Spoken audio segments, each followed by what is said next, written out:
Ah, there we are. There we are. What was that noise? You gonna make Stretching. it? You gonna make it over there?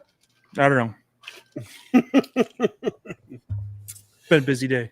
Oh, tell me about it. It's been a busy weekend, man. I got 1, 2, 3, probably about 7 stove covers I got to do this week too. So it's been a wild one. I got to get my table cleaned off. I got all this stuff set up on my table, so I'm gonna try to get that cleaned off where I can get some stove covers made. I have such a mess of moved machines and tables around here, and yeah, I don't know if you can hear that, a little bit of rumbling in the background from thunder. I thought it was your stomach growling. No, but it might have something to do with Vikings pulling out an awesome win today. Well, Much better than last week. yeah. Some folks is pointing out it's 10 days on the calendar. Technically, the way things has worked out with all my vacation and time, I only got 2 more working days. So, yeah. Yeah, you're gonna be like filling the coffee pot and Well, I'm gonna be shredding all paper, and I did that last week. So I've been going through my drawers in my desk and my closet in my office, and like I've been compressing and putting stuff where it needs to be. So yeah, not a whole lot to do in the next couple of days, but it will be officially Wednesday. I'll be out here from that point forward, unless things start going bad, and then I'll be looking for a job. So y'all may be able to see me at local Walmart, or I figure if I have to go to work in retail, I'd rather go to Tractor Supply, Home Depot, Lowe's, something like that, maybe. But hopefully it won't come to that. Tractor Supply is too small up here. I'd go for Fleet Farm or Menards, Home Depot. Well, we don't have a Fleet Farm, so we'll see. Well, when you come and visit, you can come check it out. Yeah, it's literally right across the street from Menards, which is also right across the street from Home Depot. Which is funny thing. Tractor Supply is this little tiny building right in the middle of them all.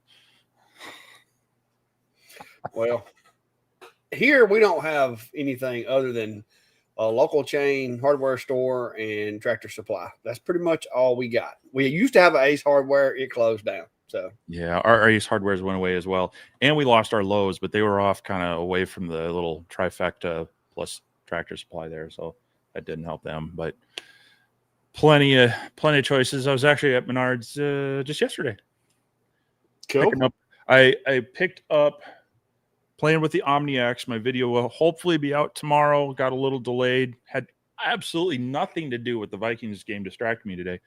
But I did pick up some glass tiles to do a little more testing on. And it's really hard to see what's going on there. But what I was trying to do is try to get more of the internal.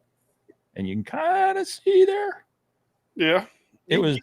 You kind of did it. Yeah, trying to do a little like subsurface stuff. And part of this was just to show that really the 3D subsurface engraving really needs that crystal glass and not just any glass. Yeah, that has to be perfectly clear. Well, and perfectly clear acrylic, it just passes right through. It doesn't do anything to these blocks. So yeah, I've tried a couple of acrylic awards that I had, the award blanks that mark, pretty decent with the Omni one, and I was going to try to do it, and like you. I was just like, okay, this is not doing anything. I mean, every now and then you can see like a little flake in there, probably an impurity or something. Yeah. But yeah, it wasn't working. So yeah, it's a unique thing. I think I got an email, I think it was today, that I believe my case of crystals that I ordered are on their way. Like that, I ordered them from Commarker a couple of weeks ago, but they were on a slow boat for a little while, but I think they're actually on a truck now.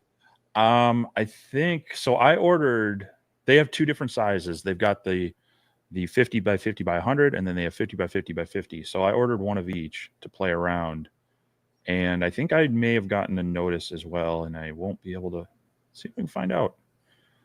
Hopefully that's going to arrive this week, and yeah, it'll be fun to do a little more playing with that.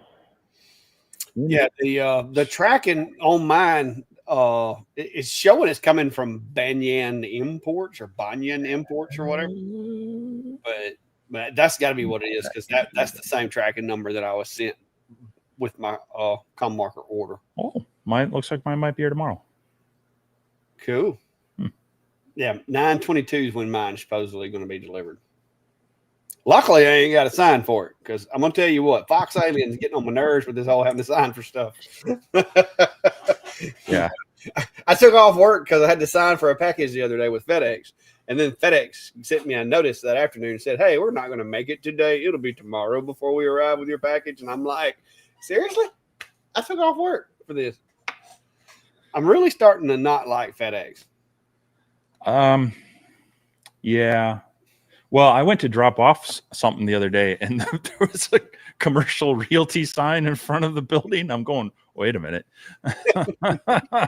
So yeah, it's I will give them this.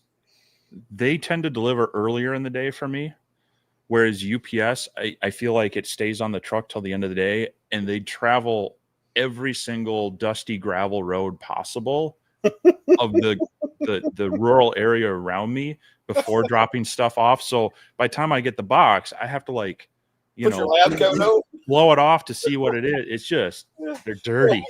You got to put your lab coat on and then blow it off with the leaf blower before you take it in the shop. Yeah.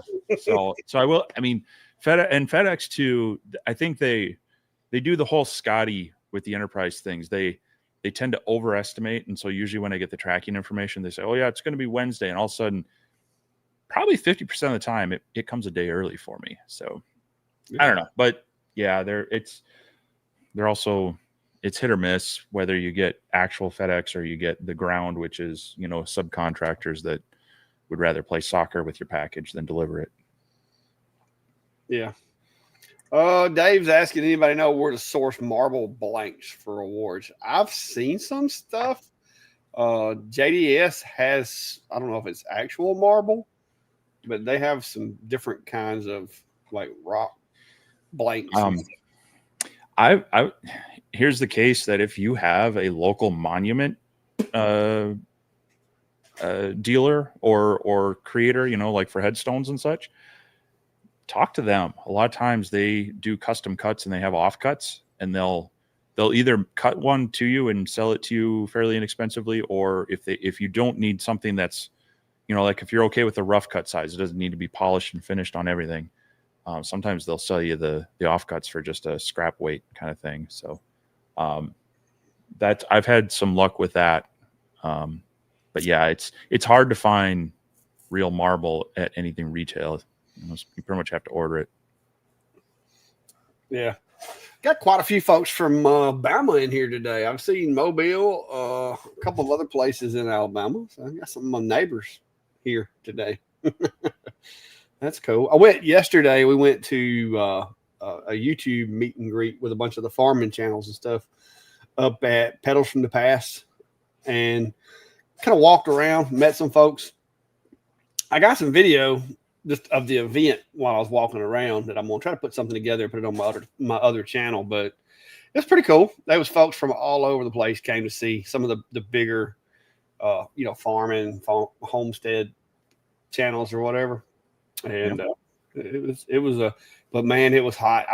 They had invited me to come up there and set up and have like a booth, but I was like, So me and Brandy decided we wanted to just like be able to walk and do our own thing. And we had a ball game last night and not before last, Friday night. And so we didn't really want to get up early Saturday morning. So we're like, okay, we'll just go walk around. And I think that was a good decision because it was 94 out there yesterday. Mm-hmm. No clouds. I mean, it was hot. So that was a good thing. Yeah, I'm ready for fall. I mean, that just means winter is going to come, but yeah, I don't know. Me and hot weather. I'm done with it. Yeah, I'm ready for a flannel. I'm ready for my hoodies. I'm ready to have to kick on the heater out here a little bit. Yeah. Yeah, Steven's saying that love you guys showcasing the Atomstack CNC. It looks awesome. It is not perfect. This is the first time they've built a CNC that I'm aware of. There are a couple of things that I know me and Steve both have had to make some adjustments to some of the drive system. It's not a rigidity problem as far as the build goes. It's some of the connections and some of the adjustments with some of the parts needed a little work. And matter of fact, I was adjusting on my Z axis because I had adjusted the X and the Y, and I decided I was going to adjust the Z today, and I broke my limit switch. So I'm kind of at the mercy of Atomstack right now, getting me a limit switch because a lot of CNCs usually come with a couple in case you wiping it down and you break one or whatever. But they didn't send us any with this one, and so that little foot that breaks off of them so easy. Yeah, I snapped that one right off. And if I'd have known where the thing was, I would have took it off and got it out of my way. But I wasn't paying attention to it, and it was kind of hid inside the Z axis. And next thing I know, I'm moving parts around, and I hear ting, and I knew what that noise was when I heard it. I was like, no. So I've got a bunch of limit switches because, like I said, every one of these little CNCs, generally they'll send you two or three of them with it. Genmitsu's really good about that, but none of them are the same as the one that's on the Atomstack. So yeah.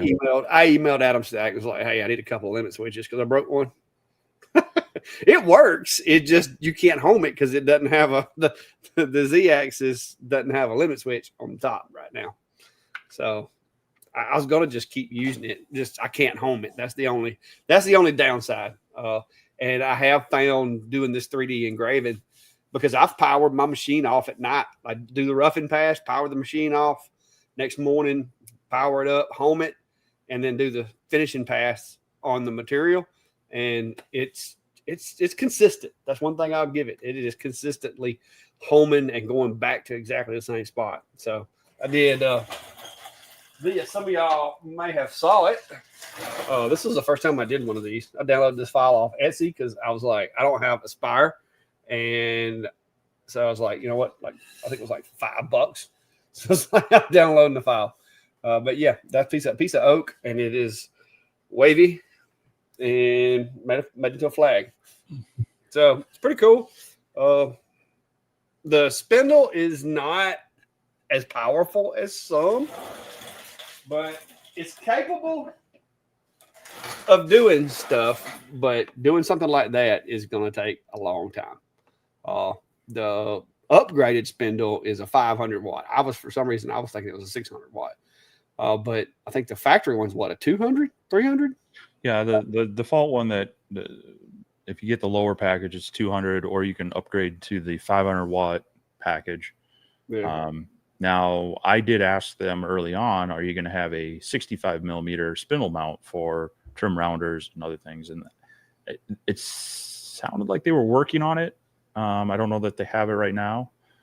So that would be one thing I'd like to see, to really have it be really comparable to the options for the other benchtop units that we've been looking at.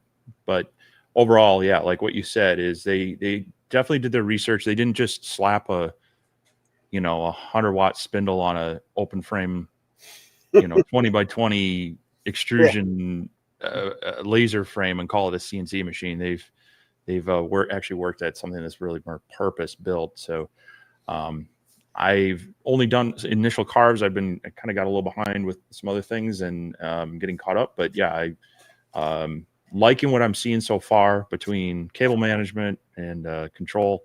Seems to be pretty decent for, it's compared to its similar desktop 40 by, actually this one's 420 by 420, I believe. Yeah, so it's in that 420, 400 range. Yeah, so it's in that range, in the price range. So it'll be interesting to see how it really fares with some of my typical projects. Yeah, like I said, the only problem that I've had with it so far is the when you put it in a bind, I've had some slippage, and that we've kind of come to the conclusion that that's a combination of the connecting point between the lead screw and the stepper, as well as needing some adjustment in the backlash nuts for some reason, the backlash nuts were really, really tight. And all of that resistance combined with the way that the stepper connects to the lead screw, it was allowing it to slip right there at the connector. So their grease that they're using is more like, it's like more like putting syrup on something. It's sticky. I don't.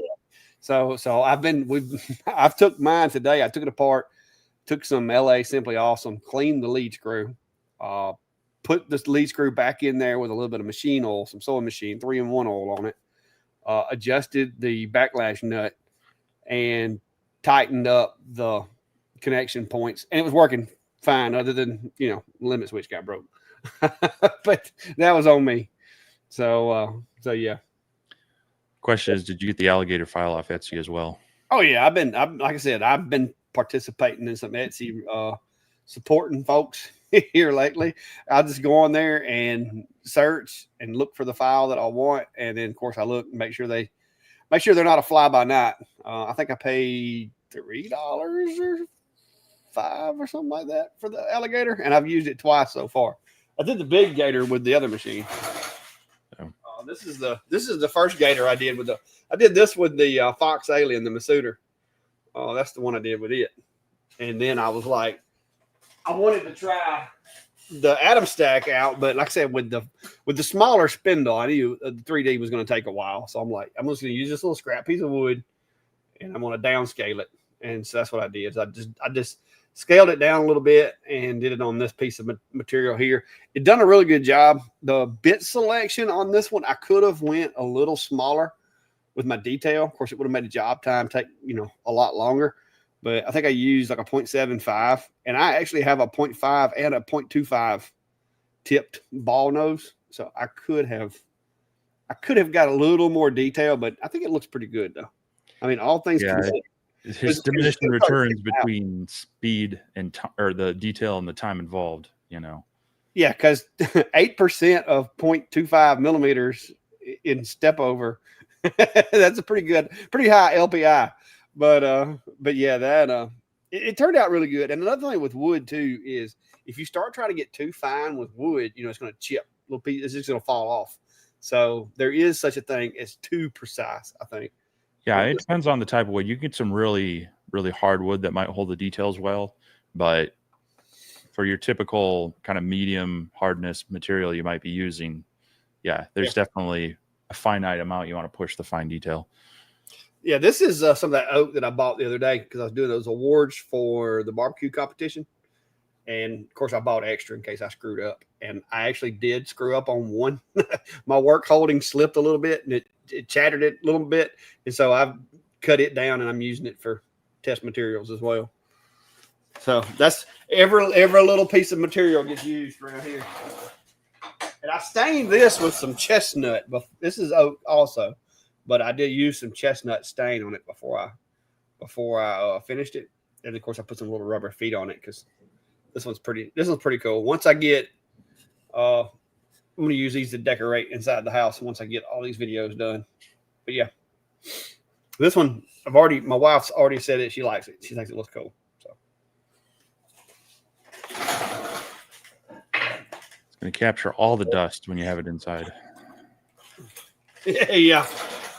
And of course, that guy there I did today. That's that's like 4-hour roughing and 4-hour detail.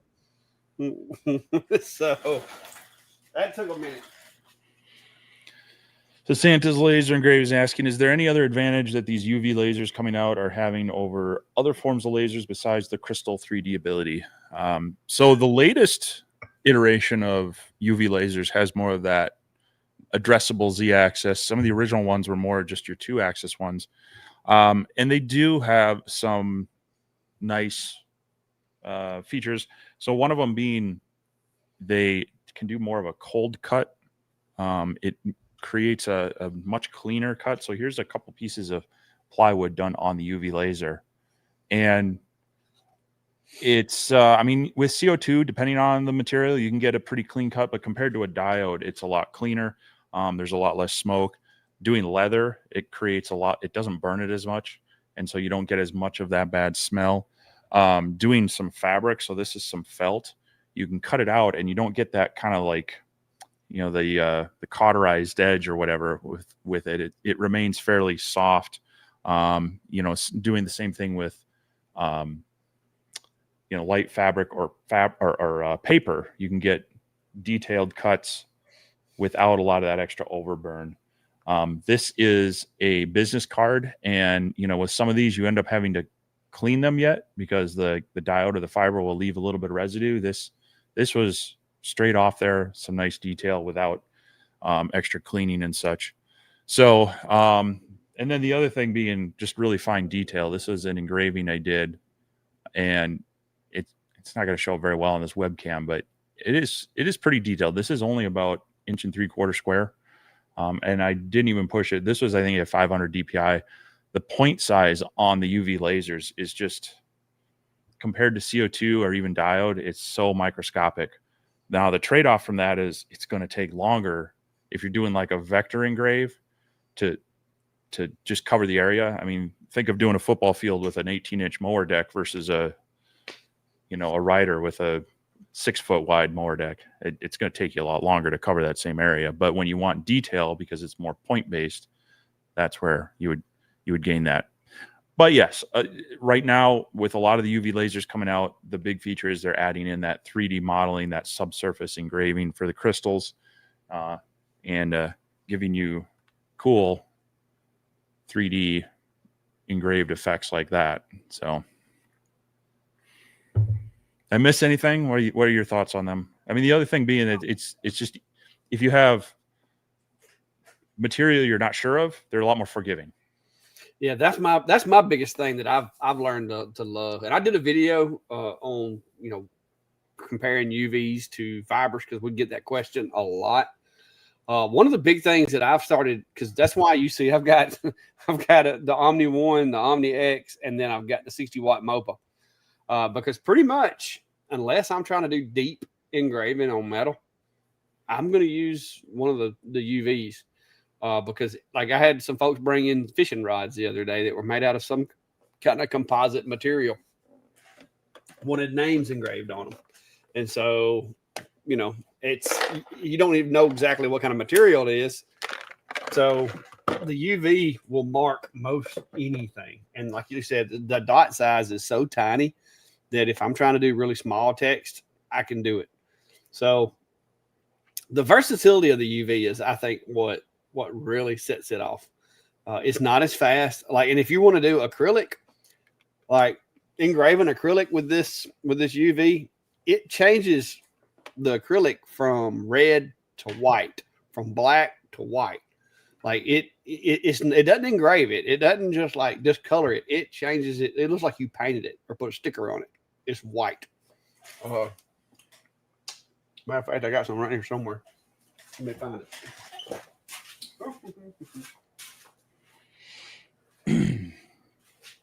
I'd fire mine up, but it'd be hard to hear me then.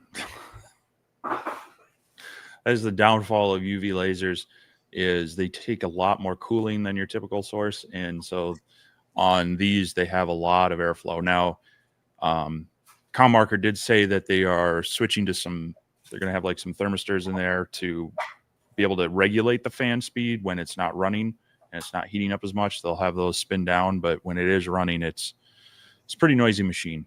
And that's true of the Omni 1 and the Omni X, as well as some other ones I've seen. So not something you're going to be wanting to run, you know, your dining room table and watch TV.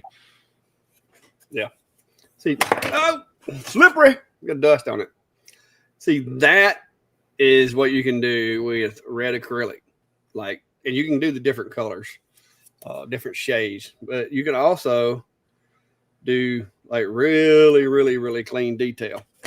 This is a metal material. This is like aluminum, but it's coated. And this is some of the stuff that my buddy at Tim up at the trophy shop, this is some of his scrap pile. It turns it white. They use a Thunder on this, and they can engrave it. But when they engrave it, it removes the blue and exposes the silver. So the UV turns the blue into white. Same thing with black acrylic. it looked like you painted it or run it through one of them UVs or whatever. It's got dust all over it too, but it gives you a nice color. This is some red over gold stuff from buddy Tim's scrap pile. This is a little thicker metal, but this is like gold stuff that he uses for like plaques and so forth. And so any material I have put under it so far, it has engraved well.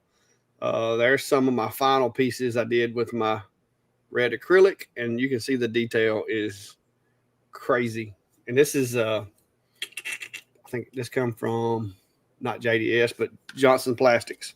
So this is some like easily obtainable acrylic.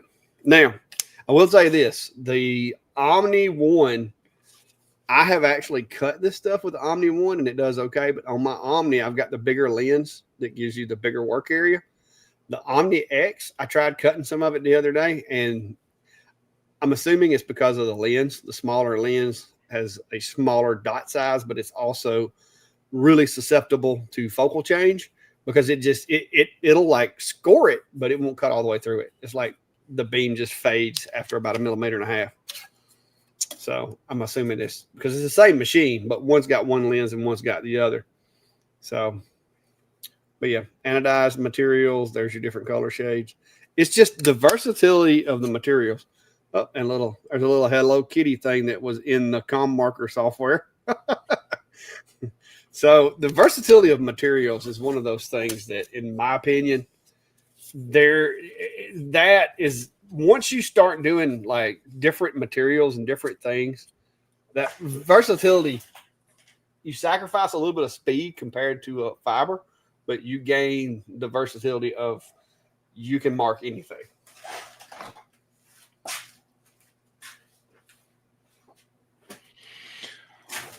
Jer's asking, do you think it would do white on a hockey puck with the UV laser? I haven't tried hockey pucks. I have played around a little bit with silicone, and it generally turns it to like a gray color. So if you have a lighter color, it looks darker. If you have a darker color, it looks almost whiter, but they are pretty much just a shade of gray. I'm not sure on the rubber of a hockey puck how that would differ compared to like silicone, but definitely something to try. I'm sure somewhere around here in Minnesota, I hear Minnesota knows something about hockey. I might be able to find a puck to try. I'm pretty sure we don't have many hockey teams down here.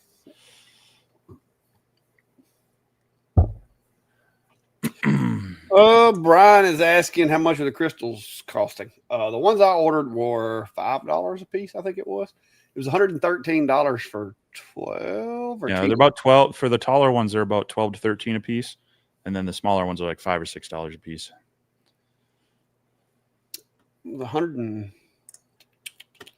You'll see how many it was. So they come in. You can get them. The cheapest way to get them from Com Marker anyway is 10 pack. Yeah, I'm trying to find that. Let's see. I thought it was view order. I got, how many of them is it? 12. I got 12. Okay, so it's a little more than I thought. I got 12 of them for $113. So that's about 10 a piece.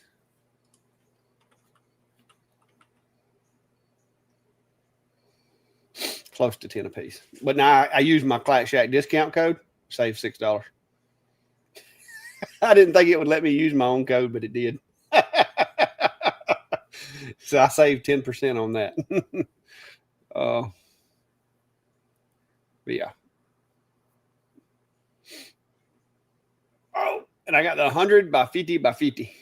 12 of them for 119 minus discount, come out to be 113. So you might as well say $10 a piece. I thought it was $5, but that was the smaller ones. Their site is not search friendly for those. No, you just about got to have a link, which there is one in my videos. because they got them buried. Like they got a bunch of materials on there I didn't even know they had. But you got to get into that material area and kind of navigate from there. Yeah. So it's a 12-pack or a 6-pack. 12-pack starts at 120, but you can use one of our discount codes. You can't double them up like you can on some of their other machines. One discount code on their materials, I think. Yeah. But then they also have a 50 by 50, which is going to be almost impossible to find because some people don't make their websites very well. Yeah, I just got lucky and found them that day. I don't know why I found them, but I was like shopping around trying to find them, and they weren't there one day, and the next day they popped up. So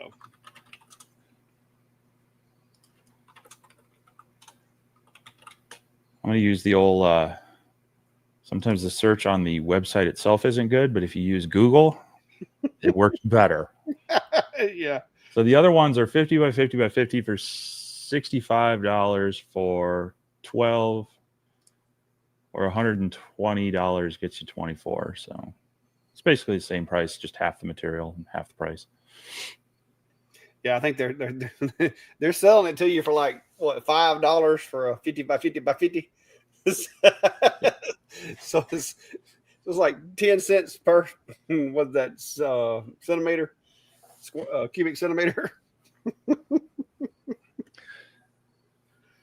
So yeah, it's not.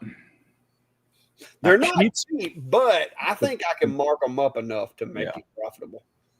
If you've got a market for them, they're not terribly expensive. I mean, it's just like hardwood isn't cheap until you got a market for it.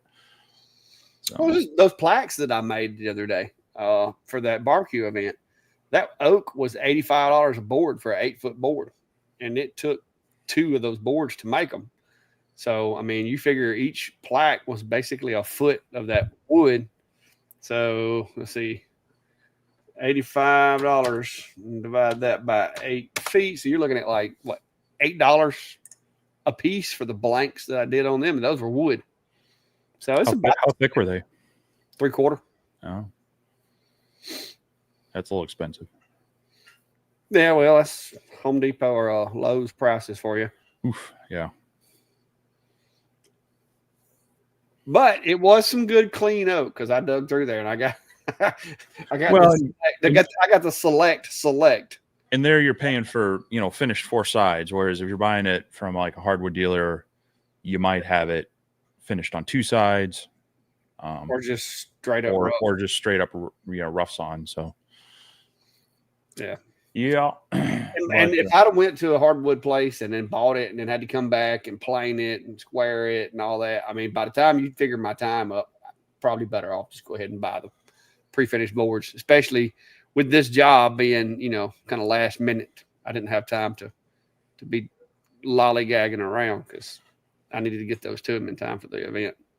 All right. I got to close the doors. Bugs are starting to come in. Norbert, if you see me, I'm probably got one within arm's reach. You can bet.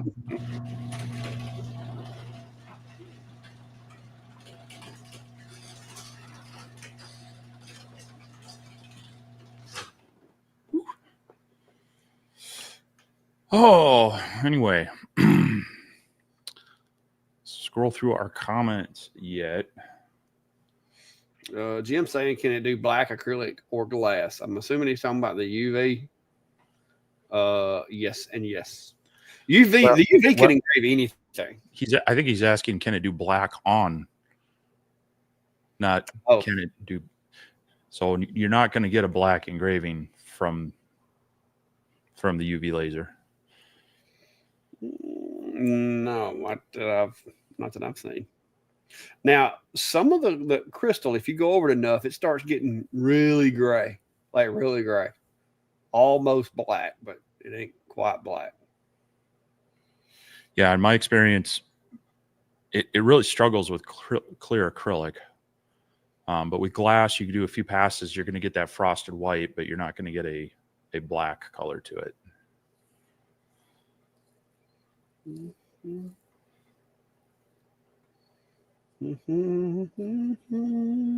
Rob Wilson's asking, which is better for plastics, UV or IR? UV. Given the choice. Yeah, given the choice, because UV is going to have better chance cutting it. You're going to get a similar result. It doesn't melt. But yeah, if you push it too hard with the IR, it is going to kind of get a little molten and it'll actually bubble up. Whereas with the UV, it's much less likely to have any bad effect like that. You can do it with the fibers, but I use the UVs now. And so like I mark all of my like the power bricks because there's nothing more frustrating than finding just random power bricks sitting around and not knowing what it goes to. I used to use painter's tape and a Sharpie to keep them situated, but now I throw them up on the UV and mark them. So you can do this with a fiber, but you're going to be gassing off a lot more than you do with the UV. The UV doesn't melt it. And so a lot of times with plastics, especially, the heat will release bad things more so than the UV. You don't want to breathe either one, but you're going to get a lot more heat and a lot more meltiness with the 1064 than you are with the UV for plastics and stuff. So that's why they're kind of my go-to now. Yeah, I used to do, I'd print out just on regular copier paper, the name of the device it went to, and then I'd use packing tape to tape it on. But the problem is I wouldn't always do that right away. Yeah. Because there's nothing like, okay, I'm going to go up, print off a full sheet. I have a thermal printer, but over time, if those, get warm, they turn black. They turn black. So yeah, it's a lot easier to use the com marker. As a matter of fact, a buddy of mine he's got my old A30 laser, and he was having some weird issues. And he's like, hey, can I borrow a different power supply just to eliminate that? And so I let him borrow the one from the IKEA 48 watt, which is the same 24 volt, 6 amp output. I said, sure, but hold on, let me mark this real quick. So you know what it is. We threw it on the OmniX and slapped its name on there. So yeah, they're very versatile, and you can like 3D prints. You can engrave PLA, all of the different filaments for the most part. It's just they're very versatile. Now they're pricey. They are pricey. You can get if you're not going to do a lot of that stuff, and you have an IR module, or if you have like a 20 watt fiber, you can get by a lot cheaper that way than you would buying the UV. But if you do small stuff and you want versatility, then a UV is definitely going to give you versatility.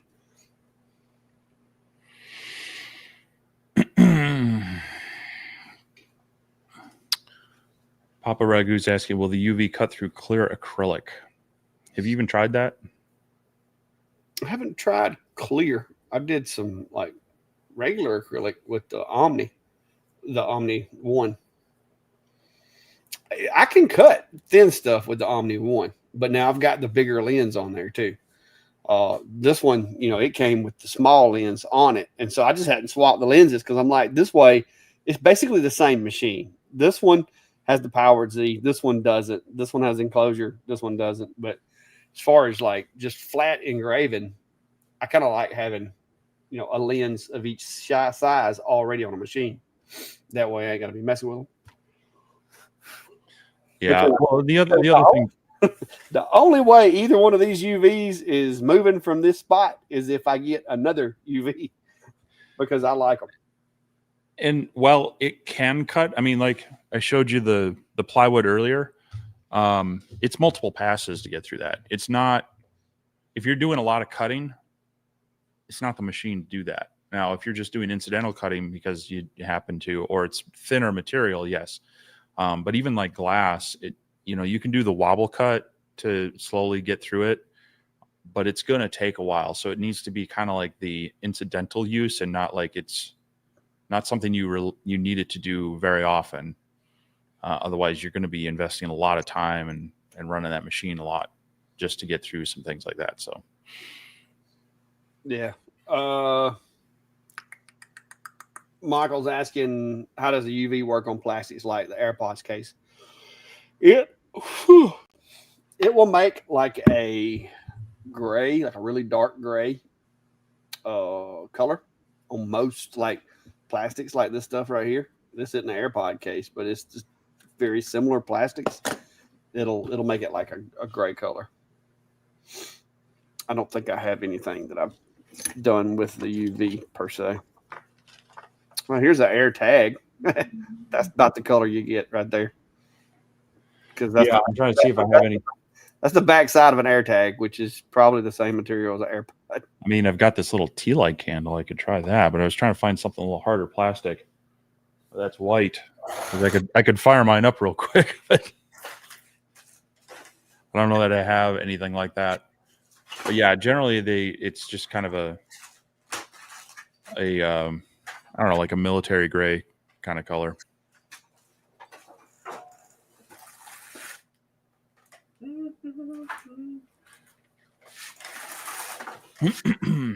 Hey, look what I found. Nice. Oh yeah, you know what? That's right. I do have an Apple charger.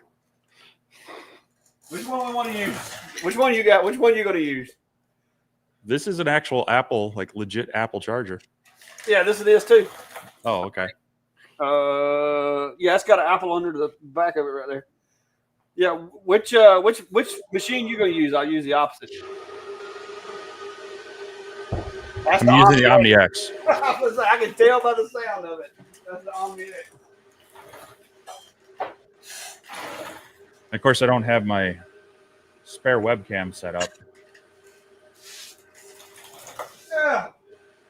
What do you know? I have an observation camera already. All right, let me swap y'all over. Look at you being all fancy.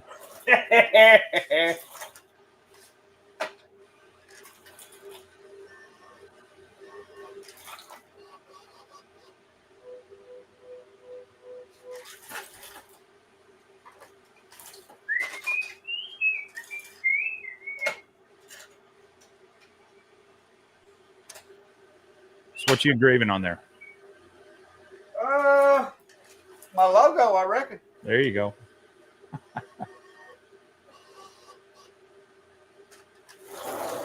Yeah, I know what y'all thinking. Man, that little squaring jig right there with them pins that stick down in that board, man, that's handy. And you would be correct. That's very handy. So, but when people come over here and they're like, hey, can you mark this for me? This is where I go to. Over here to the old Omni. All right. We're going to go to the com marker Omni 1. All right, let me get my measuring tape where I can measure how big it needs to be.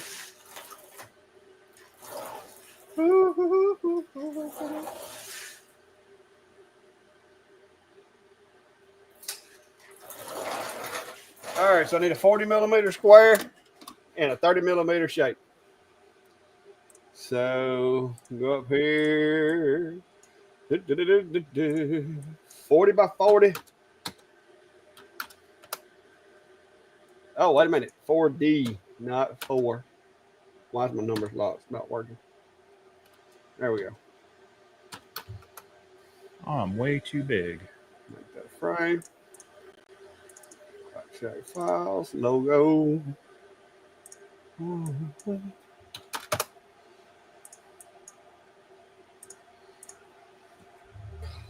right, I'm going over my material library.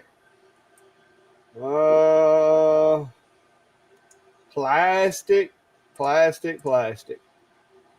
And I'm going to assign that to that right there.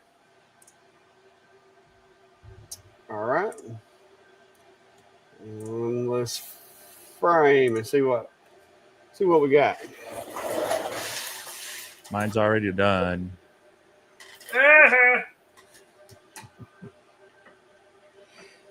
So that's a a fairly dark gray engraving on there.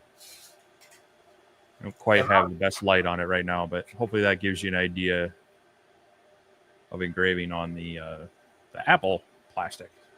Yeah, have I mentioned how much I want a red framing light on this machine? Yeah. Have I mentioned that?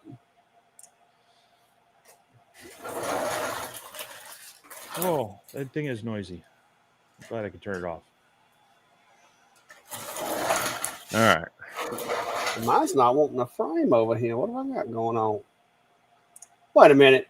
Let me go check my USB cable. Give me just a second. Someone's complexity is failing them now. Well, somebody has got too many machines over here. And so you got to unplug one when you're not using it. And it appears that I forgot to plug it back up because I unplugged it to run a CNC.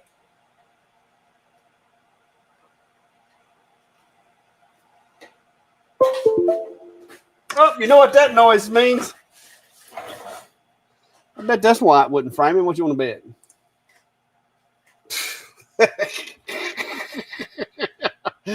Yeah. All right. So I need to go back toward the back. About 10. About another 2. I wish you could move the frame while you're doing it. You come left. Yes. They come. I know you can. You can do it with electric picker too. 1, 2, 3, 4.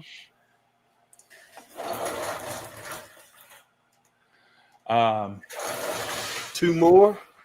See, once I get this set though.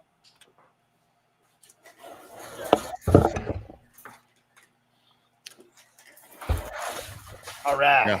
Speaking of powered USB hubs, I'm trying a new one out. Well, I haven't hooked it up yet, but I got this TP-Link one. It's a 7-port with 2 charging ports. So there's 2 charging ports on the end, 7 ports there. So I can try to have the chaos that you have with too many devices hooked up to yours. Look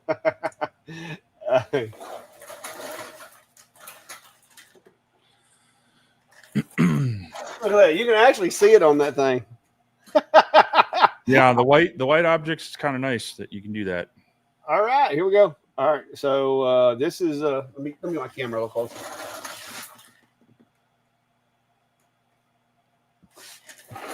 There you go. This is my settings for plastic. So we'll see what happens.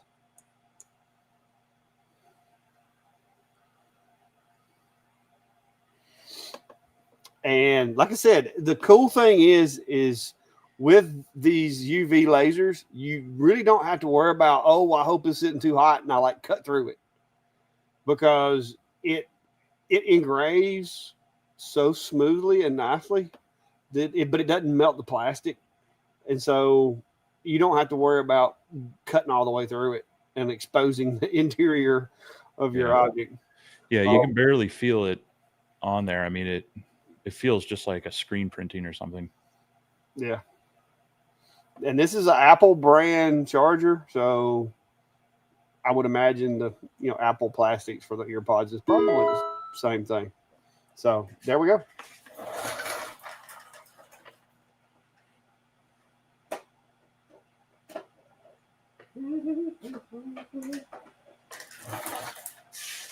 Cool. And that's we are. That's we are right there. Yeah. Perfectly centered. And when you put it in the wall, it's gonna look, you're gonna be able to read the ClackShot logo on it.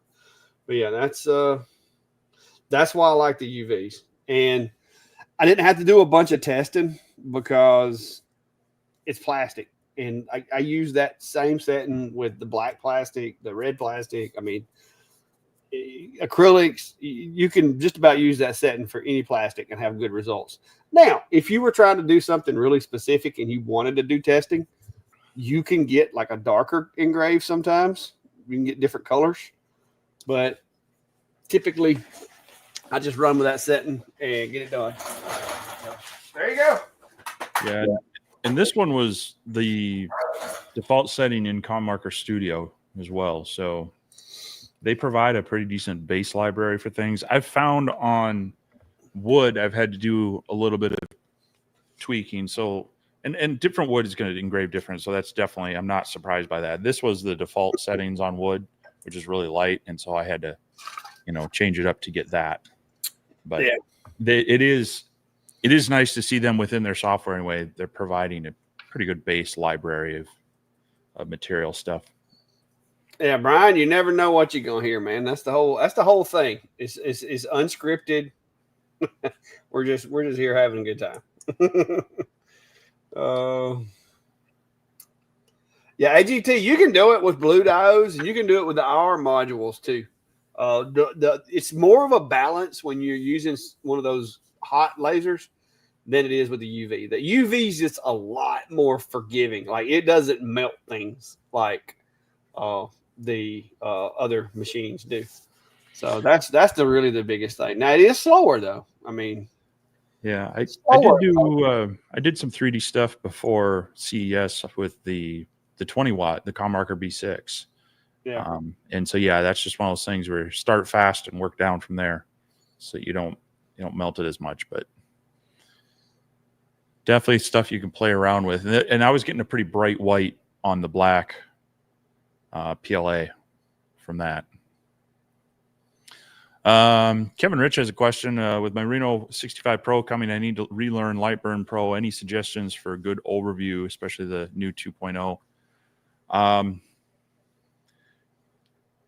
I think you're going to be okay with most of the Lightburn, like the 1.7. Most of that stuff's going to apply. Some things have moved, though. So that's probably where it might trip you up the most. But I think if you watch any of our videos with Lightburn tips, especially the basics of doing your material testing and such, that's going to be fairly standard. They did move some of those to different menus. So that might trip you up a little bit. But, I don't know that anyone has done like a straight up like getting started in Lightburn in 2.0, but there might be some videos on the changes of that might help you. But I don't think either Clack or I have gone through and done that. Usually ours are more project-based tutorials. Yeah, the tools do, like you said, the basic tools are the same. They work the same. It's just they're located in different places now. And like some of the controls are just a little bit different. But no, I haven't done anything recently.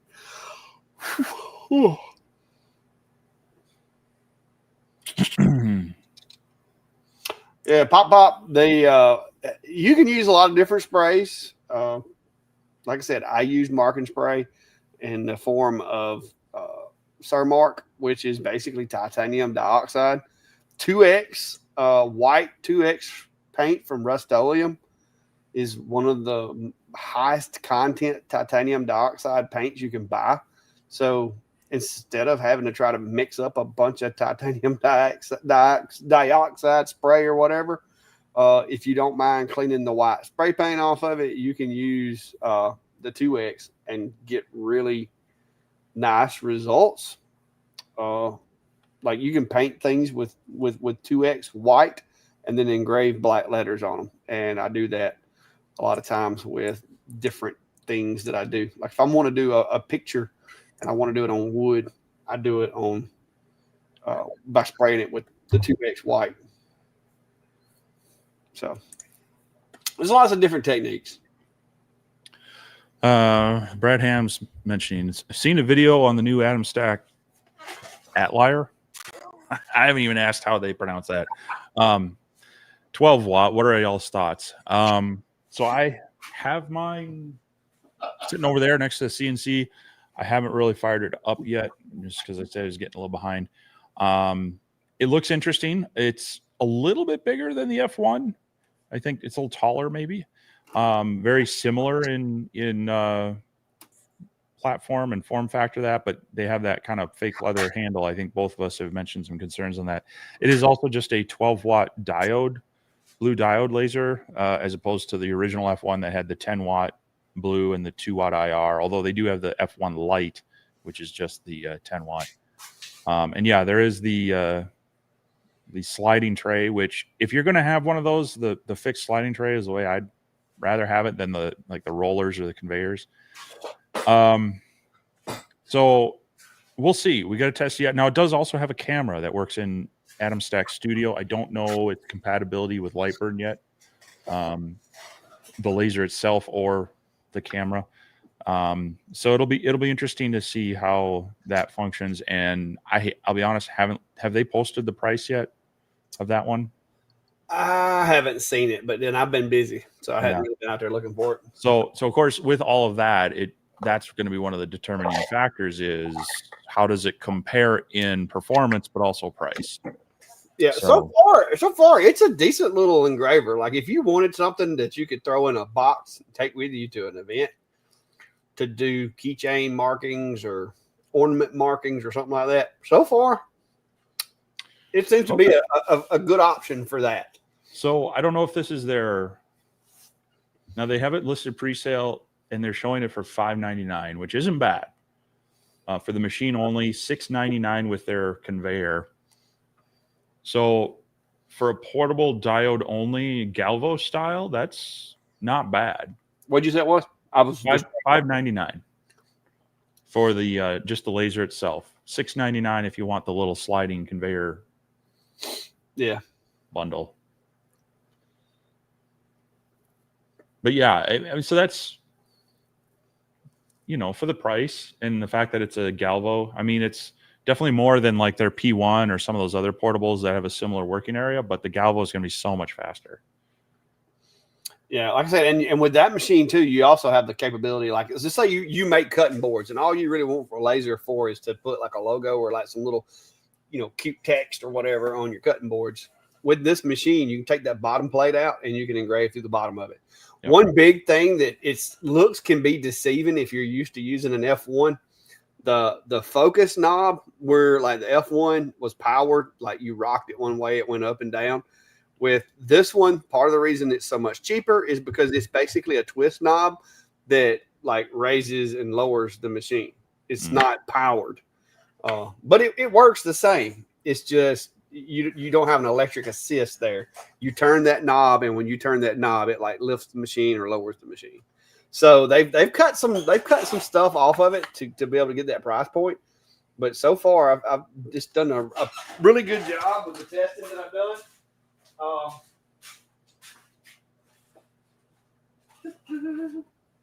I've been playing around with lots of different little materials. I don't know what I did with all my little test pieces, but I've been just playing around with most of that. I started out with cardboard and stuff like that because I think that one of the crowds that might like this machine would be like paper crafting people that want to cut out little shapes and engrave things on paper or whatever, because it is very portable, and it's one of those machines that you could like stick on a shelf when you're not using it. And I've done some wood and other materials too. I think I threw them away though. but yeah, I'm getting there. I'll hopefully have a video out pretty soon. But it doesn't have an air assist, so real thick cutting's not something that I would want to do a lot of. But it did cut some 1/4-inch material, but it was very beveled. I gotta find that. Where's it at?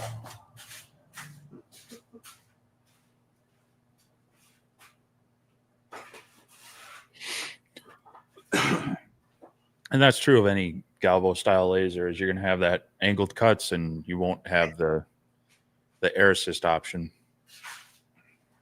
Yeah, but I haven't done a bunch of heavy testing or anything on it yet because I've been a little busy with all these other machines.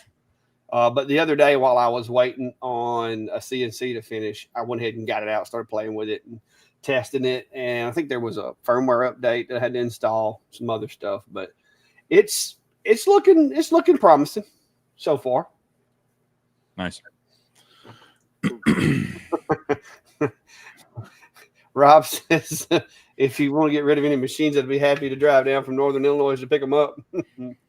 Well, Rob, you're closer to me. Northern Illinois. I mean, Chicago is like 8 hours if you follow the speed limits. Y'all say that, but I've got a meet and greet coming up October the 24th, and I'm going to have a shack clean out.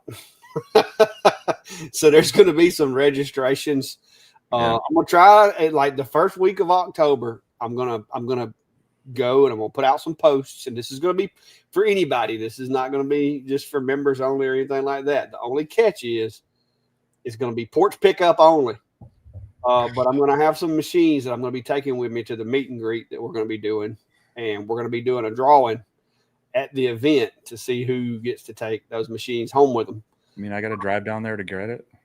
You got to be present to win, because I can't pack it up. That's the problem, is these are machines that I can't ship. You know how that is. So the people that are going to be there, and I know there's several people have already told me they're coming. So the less people come, the better their chances are. So they're probably not trying to advertise it. You know, I have made that drive in one sitting. Yeah, but I stopped a few. Machines. Now, I'm not going to say that there aren't going to be some people do it, because right now I know for a fact I'm having at least one good CNC, and I'm probably going to have another one that's not so good, but would work if you wanted something for etching. So you're saying you might be giving away the Shapeoko when you say not so good? No, it's not the Shapeoko. But I've got a couple of CNCs that I need to clear space in my shop, and I've got a couple of lasers also that are going to need to go somewhere.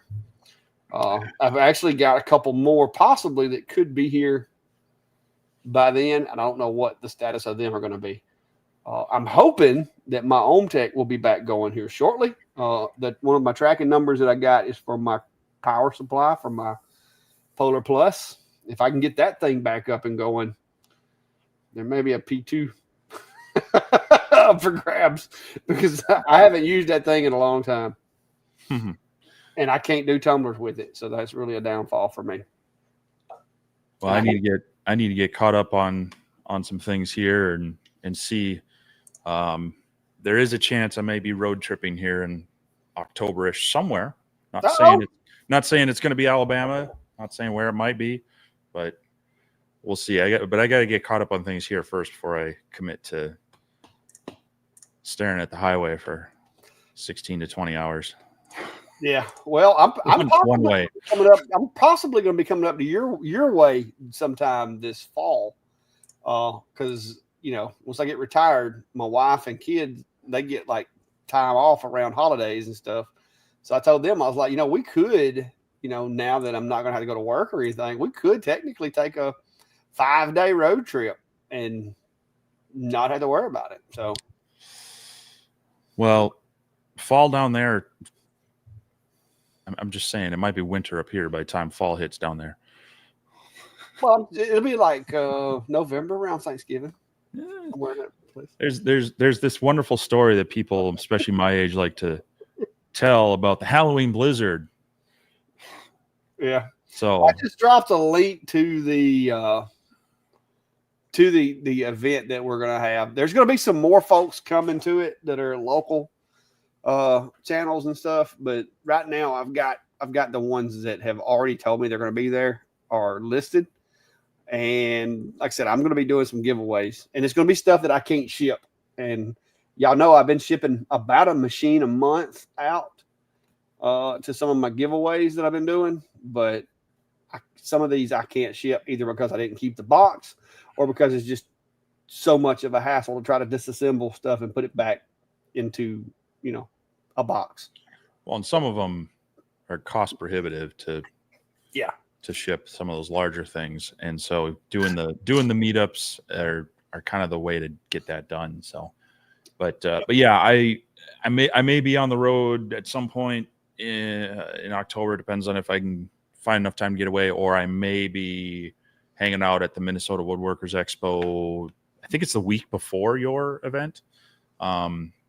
And I'll definitely let people know if I'm going to be in any of those areas, and then especially if I have any giveaway type things for that as well, as far as a meetup. But but we'll see.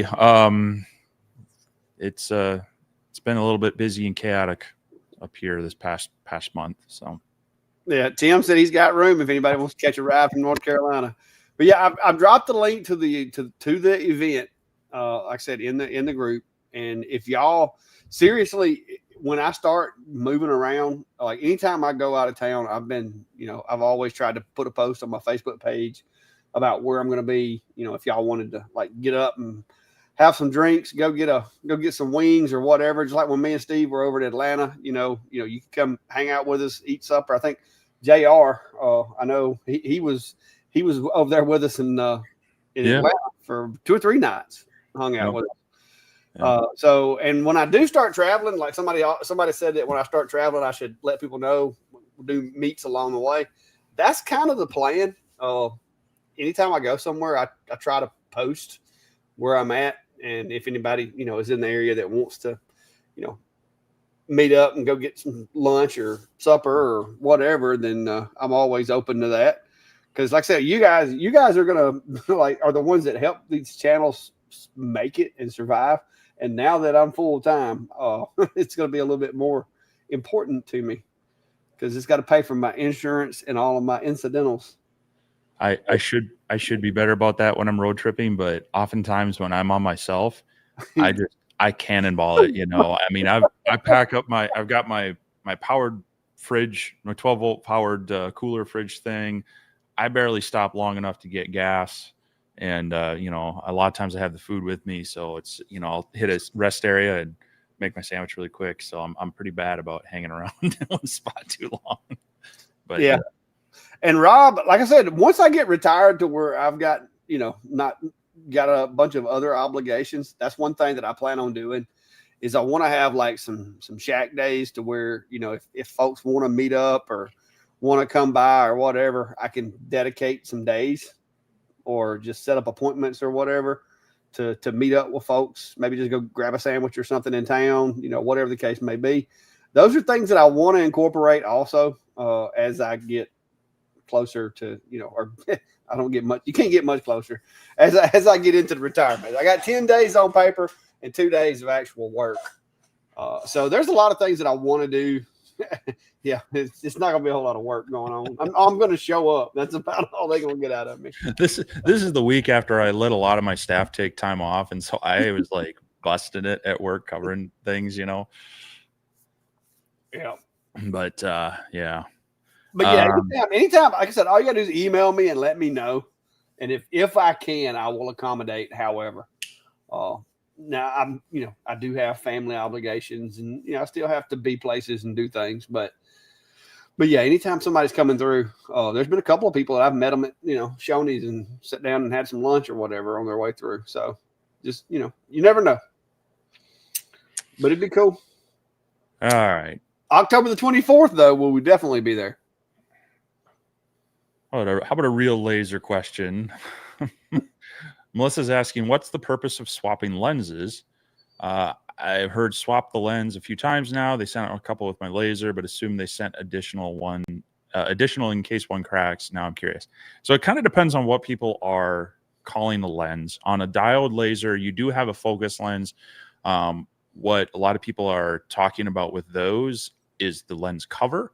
And so that's basically a sacrificial piece of glass that's meant to take the damage from smoke, vapors, moisture, and so that your actual focus lens doesn't have that hit it. So when the light passes through that lens, and if it does get hit with, any sort of impurities, it causes the laser beam to now interact and fracture, fuse that material to it, which ruins the beam to a degree. It'll diffuse it or block it.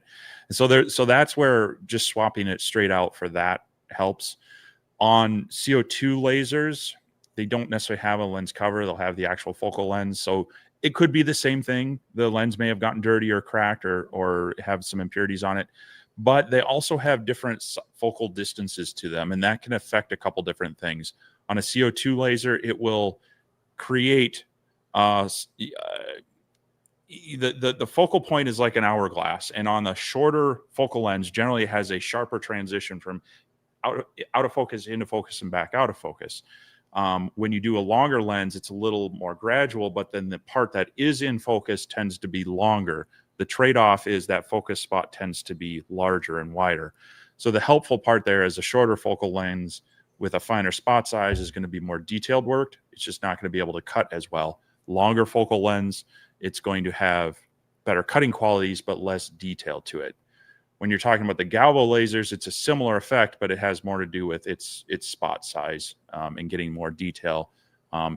As we've talked again, the longer lens, the wider area has a wider spot, tends to be a little more effective at cutting sometimes, but it generally is talking about the detail they can do.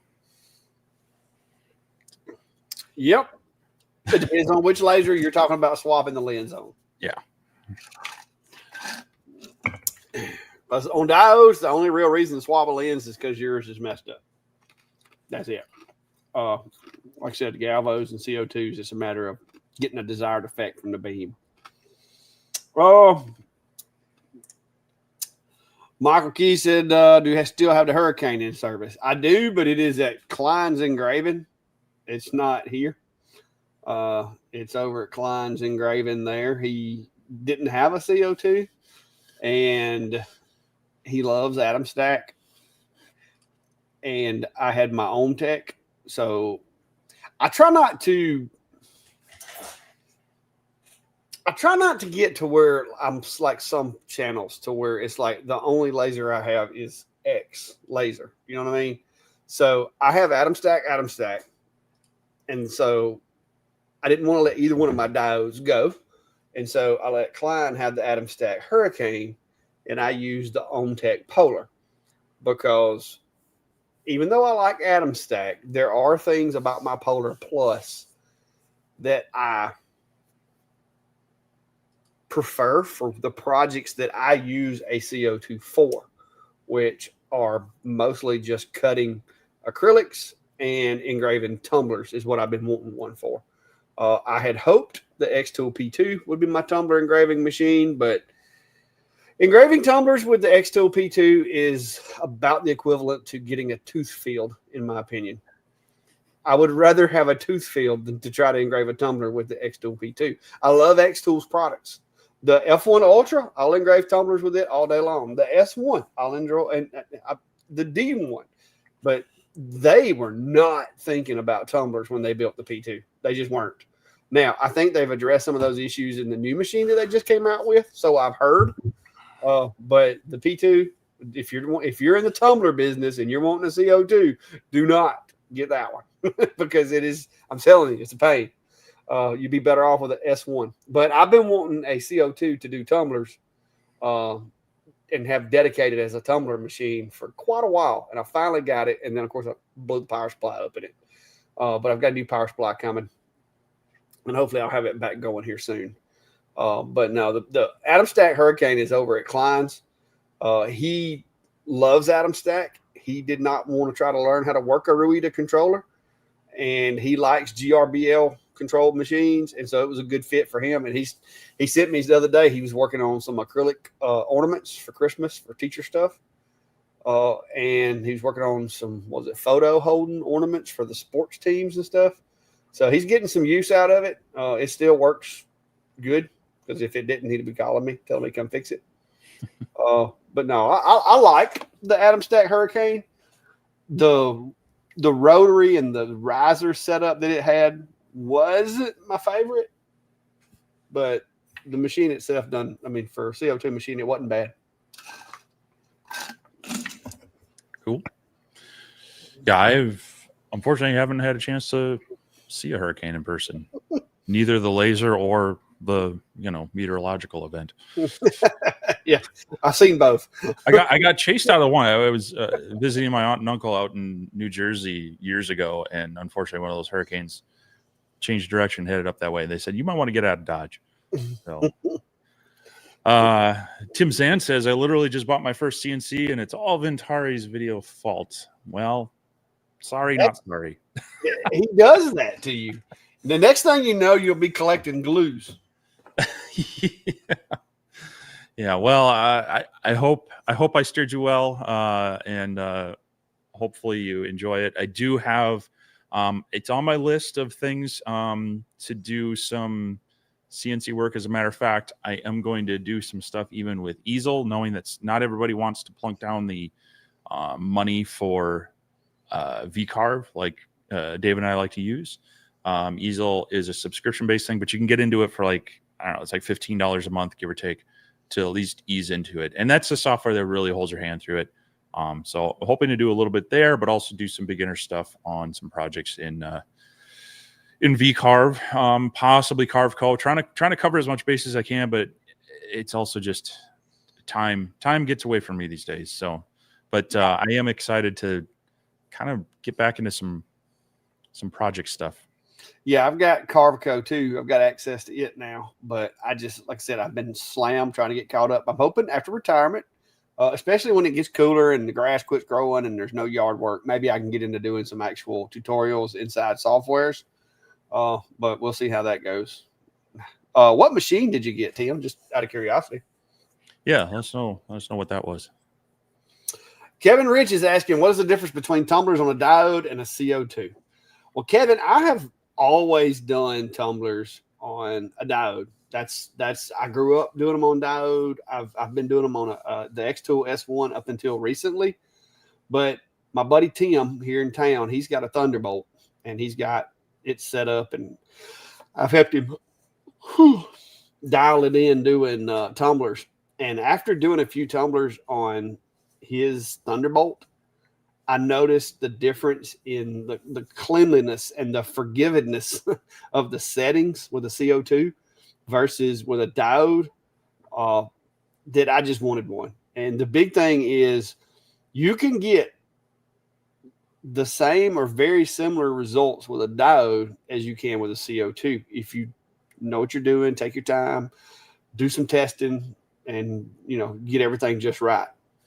The difference is if you go too hot or too cold, which is, too fast or too slow with your settings, you're either going to get a lot of left powder coating or you're going to get the metal discolored and changed colors because of the heat. And diodes tend to be that way more so than CO2s. With a diode machine, if you're doing red tumblers, black tumblers, yellow, green, blue, all the different colors, your settings are going to change because those colors reflect that blue light at different rates. Therefore, they kind of have like a little bit of an immunity. Like a blue tumbler has heavy immunity to a blue laser because it's blue. It reflects blue light. A red tumbler actually engrave really well. Them in black are probably the two best ones to engrave with the blue laser because they don't reflect that much blue light, and so they absorb it, which means you have a more efficient burn. Whereas with a CO2 doesn't care what color it is. Once you find, okay, this is powder coated, this is the brand, this is how thick it is, that's pretty much all you got to worry about. You can do red, yellow, blue, green, purple. It don't matter. You're going to get really close to the same results all through the color spectrum. So that is where, to me, the CO2 is better, is because you don't have as many oopses and you don't have to do as much guesswork or practice in different tumblers with a CO2. So that's why I've been wanting to get one. The beam is slightly larger with a CO2, which also helps with the little tiny lines that look like scratches that you can get with a diode. If you don't defocus a diode doing tumblers, it'll look like you took a piece of sandpaper and bared down with it and slit it, and you'll have those little tiny microscopic lines. Because the dot size is so small, it actually can etch the stainless. So what I typically do with the diodes, I defocus it to spread that heat over a wider area so that I cook the powder coating off, but I don't scratch the stainless. But with a CO2, I don't have that problem. It looks like it's polished when you get done. So that's why I prefer a CO2 over a diode. And if those guys from One Laser that's making that new Vertigo or whatever that thing is, if I could get my hands on one of those, I would definitely try that out, because I think that is going to be, for people that do tumblers and stuff, that is going to be a game changer right there. That is an innovative machine. Being upright like that, so it doesn't matter how big or heavy they are. I mean, that's awesome. Gonna have to do a lot of tumblers for that one. Well, and when I get retired, I can. It's like me and Tim were talking the other day. He doesn't take those big tumbler orders a lot of times because he don't want to have to fill them. So, Yeah. That's why me and Klein typically do. Like if me and Klein are typically the ones doing tumblers in this county because he doesn't want to shut down trophy manufacturing to do tumblers. So the question is, if we used the Polar Light with RDWorks software, still haven't gotten Light and Burn Pro since this is my first CO2. It keeps slamming into the wall when it starts up. Can't change the origin. It's been a while since I've used RDWorks, so I haven't tested it with the Polar Light. But you should be able to change the origin in the vendor settings menu of the software. I think you have to change the home individually on the accesses. So you'll want to look at that. I don't know if there's a password on the vendor settings for the Polar Light though. So, but yeah, it does need to go to that upper right. And if it's trying to force it to a different one, it's not going to hit the limit switches. The other thing is, Lightburn does have a 30-day free trial, so you can always spin up and give it a shot. See it, make sure that at least it's working in there as well. J Cloudfather is asking, what are your thoughts on the Two Trees 6050 CNC?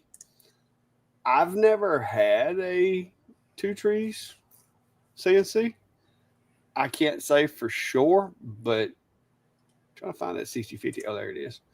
But I will say that a lot of times, a lot of these machines are made from a lot of the same parts. So it looks sturdy. It actually looks. It's got a lot of differences between the Atomstack one. Yeah, it looks similar. But if it's a 6050, it's probably going to be about the size of the Genmitsu. Yeah, I mean, it don't look terrible. Like I said, a lot of them will have the same internal parts, but I can't say for sure on that one. It does have a mighty small spindle for such a big machine, which most of these machines do, and you'll have to upgrade that shortly after once you get used to it. It's $1,500. It's not bad for 60. Is it 60 by 50? Mm-hmm. It's not bad. It looks sturdy. That extrusion on the gantry looks beefy. Like I said, I can't say for sure. I know some of the Two Trees, the older Two Trees stuff, worked pretty well from what I saw. It's got a aluminum extrusion subfloor in it with the MDF. It doesn't look. It looks okay. That little spindle, you're going to outgrow that quick. Infrared sensing double safety. What? I don't know. It's got like a laser beam across the work area, so if you reach in there, it cuts itself off or something. Maybe. That's what it looks like.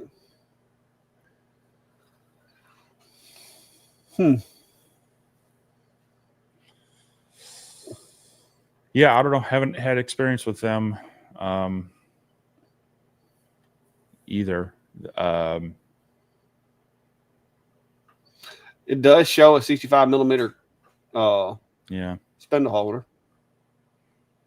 It looks very comparable to the SainSmart 6050, but without actually, testing it out, there can be a lot of little variances that add up. So, it looks like it has the right stuff, but you never know until you get hold to it.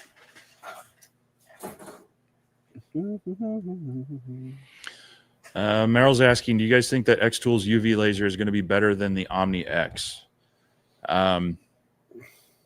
It's really hard to say. There's not a whole lot of detailed information out on it. What I will say about X-Tool is they generally do the software very well. And so that'll be kind of the interesting thing to see what they make the laser do and how easy they make the laser work with their software. That being said, ComMarker Studio, I felt was pretty intuitive, pretty simple to use.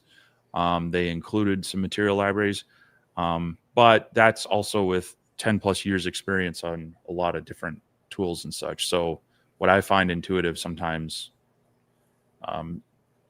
I've actually had some softwares be difficult because they are too easy, you know, because I'm looking for the more complex. I got to do this, that, and the other thing. And it's like, no, just hold on, do this first, do that, and the other thing. So it kind of depends a little bit on your experience and whatnot. They say that it will be price comparative to others, but you know, or at least that it'll be reasonable. I forget the wording they use, but you know, Xtool tend to ask a little bit more for their stuff. So that'll be kind of the interesting thing to see where it lands. A lot of the UV lasers coming out are the 5-watt variety, so their capabilities are going to be fairly similar. It's going to really depend on what lenses they have with it, a little bit of the control and the software. Yeah, I mean, I don't doubt it's going to be a decent machine. From what I've seen, it looks like they're going to take the F1 Ultra and just change out the source. The F2 Ultra. Yeah. Well, yeah. Yeah, I think the at least the prototype units are using the same frame as the F2 Ultra. So it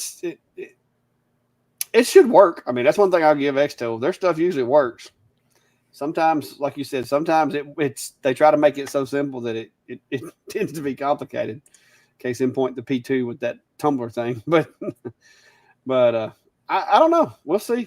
I don't know that I'll get to actually see one, but we'll get to see what other folks think about it and see what it does. Andy says, does anyone make a 4 or 6 tumbler jig so they don't have to be done one at a time? Yes, they do.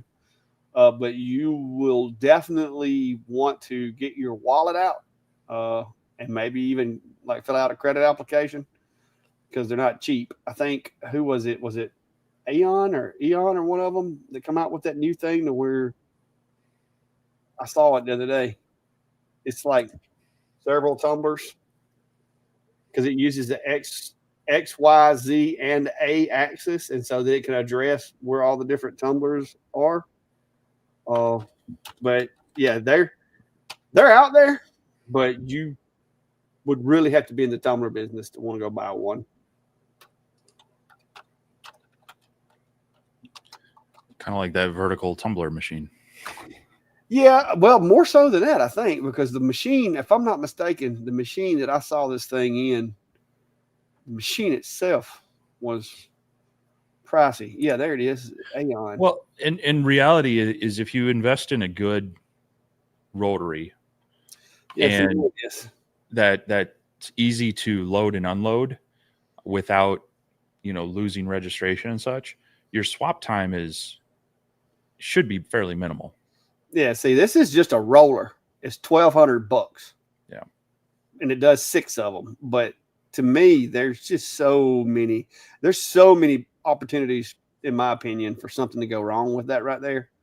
And when it goes wrong, instead of $10, you just spent $60. So, I mean, that'd be my only concern. Is one thing to screw up on a tumbler, is another thing to screw up on 6 of them. So, I'm not saying that it can't be done. I just don't know. Like, if I were going to do it, I would have multiple machines. That's how I would go about it. But yeah, Eon, I don't forget which machine you have to use that thing. It may work with all their machines, but the setup process was pretty intense because you basically have to index the rotary so that it knows exactly where each tumbler is located, and it'll engrave one and then go to the other one, engrave it, go to the other one, engrave it. But you still have to take 6 tumblers out and put 6 back. So I don't really see to where it would increase my work performance that much to justify it. First of all, I can't afford a Aeon laser in my shop anyway. I can do the same job with other machines that cost less. Yeah. So I can't justify it doing what I do. But you know, it's cool. Well, Rob's asking, I do have a serious question. I went from diode to a CO2, and it seems that the diodes give a darker burn. Is this common? Is there a way to get darker burns on the CO2? It's an Ohmtech MF1624 60 watt. So yeah, the diodes have a more of a sintering burn. The CO2s are more efficient. So by that nature, you're going to get more efficient cuts with the CO2, but it's also going to be a lighter color engrave when properly focused and run. So the trick there is generally just to defocus a little bit. So raise your focus up, maybe like 2 or 3 millimeter. It shouldn't affect your engraving. At that point, it shouldn't visibly affect your engraving, but it will kind of defocus that beam and it will burn more than cut. And it tends to add a little more darkness to it. So playing around with your focus is kind of your best bet there. If you add speed or power, it tends to more adjust your depth on the engraves with CO2s. Yeah. Yeah, Tim, the P3 is an awfully big machine. If you got a big desk, but that new P3 that the X2 will come out with is pretty big. Like Travis said, the P2 is what I have, which is like the 20 by 12 ish work area, and it's not a bad machine. For cutting flat stuff, engraving flat wood, it works great. The only complaint I have with the P2 really is it sucks at tumblers. And the riser was the riser's a little ganky. They should have at least put me a Power Z in the riser for the price of the machine. I would like to have saw the riser have an adjusting bed instead of like trays like an oven's got. That was the only two complaints I had with the P2. But for cutting acrylic, like if you're just using it without the riser, cutting acrylic, it's great. Yeah, on thinner, flatter material like that, without the riser, P2 is a really nice machine. Works really well with their dual camera alignment stuff. P3 looks great. A lot of automated features that, if they work, awesome. If they don't, this is where it's going to be interesting, because a lot of manufacturers are kind of going this way of adding some of these features and smart tools and such. I think it's going to make it hard for places like Lightburn to keep up with that. So I'm curious how well this is going to stick. Is it going to be more of just a prosumer thing, but the more the industrial lasers stay as they are, or are we going to see more of this? Because it's going to force software development by each individual machine maker. And so that is going to get frustrating for some people that maybe need to have 2 or 3 different styles of lasers, and now they have to run 2 or 3 different types of software and such. So much like your car, it's great when all those fancy new features work, but as it gets older, how do they hold up? Yeah. Smoking Notes is asking, either of you had any experience with Axis Create CNCs? I can't say that I have. I can't say I've ever heard of them. There's a lot of CNC companies out there that I've never heard of, though. So, yeah, because there's a lot of CNC companies. There's a lot of, both in kind of like, you get into the very like beginner hobbyist ones. I mean, you'll see some of these just no name brands with the little sling bed CNCs and lasers out there, and then you even get into some of more of the industrial ones where they're all sorts of weird names as well, and weird companies that they're probably some really nice machines, but they're just not they don't have the marketing channels. They're not out there as popular, so it's tough to get experience with them all. So, but no, I don't have any experience with that one. So, well, their prices, I'm hoping, are in yen and not dollars. Because it's like, it's showing a 4040 costing $8,999, but I'm pretty sure that's like the yen or something. It's not a dollar symbol. But I changed it to United States, but the currency still hasn't changed. But yeah, I would, I don't know. I mean, it looks similar to what we're typically messing with. Like I said, a lot of the same materials and builds are going to go into it. And as of right now, if you want out of the box CNC that works on a budget, Fox Alien and the Genmitsu 4040 Pro Max and the Fox Alien machines The Masuda 3S especially is a very capable machine. This Atomstack, I think, is going to be a contender for the beginner CNC market. I think it's going to be a real contender. They've got a couple of little small things that they need to work out with the drive system, but I think it's a simple enough fix. I think I will tell you this: their little dust collection is bad. That thing is awesome. Whether the Atomstack machine stays or not, that dust collection is staying. My sticking point on it, and I've asked them this, and I'm waiting to hear on it. If they don't come out with a 65 millimeter mount, they're not in the running, because true. Eventually, you're going to want to upgrade to a bigger spindle. Well, they said that was coming, but until we see it, But they got to fix this drive. They got to fix this drive issue too, because not everybody's going to want to do like me and you are and take the lead screw out and clean it and oil it and adjust everything. It needs to be out of the box, ready to go. So that's right now the Genmitsu 4040 Pro Max and the Fox Alien Masuda 3S are my two. If you were getting into it, those are two that I feel confident you could take them out of the box, put them together, and go to creating stuff and not have any trouble. And be able to make like legit stuff. The Kubiko, some of these other machines, you can mess around and do CNC things. But if you're wanting to do like stuff like this, you're pushing the envelope with these 500-600 watt spindles. I mean, you need to get into the router or the VFDs to be able to do that. Unless you got 8 hours, which is what it took me to do that one. Corey's asking, any opinion on one laser? I know how you feel about Thunder, and they're supposedly going through Thunder for parts and other things, I believe. Don't have any experience directly with one laser. From what I understand, it was some people that used to work for Omtech spun this up, and yeah, they are.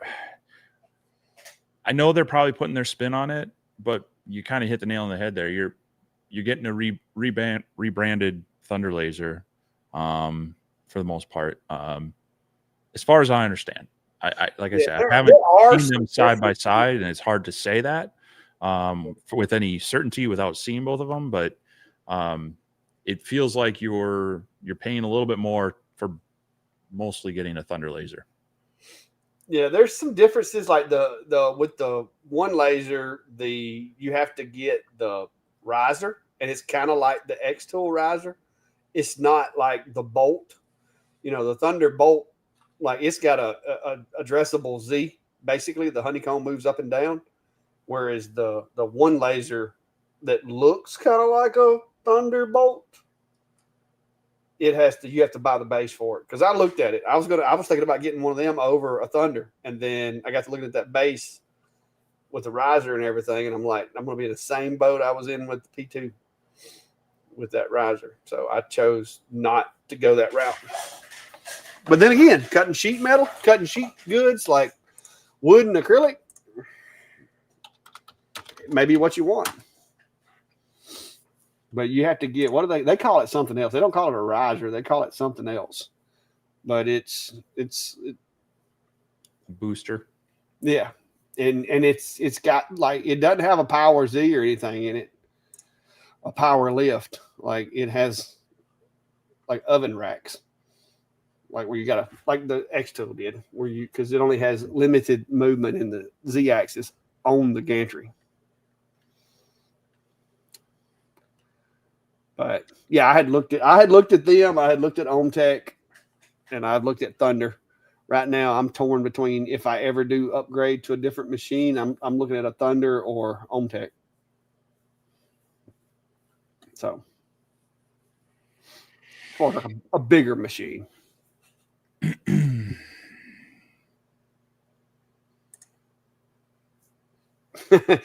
Miles says, did the Atomstack come with Cosmoline on the screws? It's what it felt like. Yeah.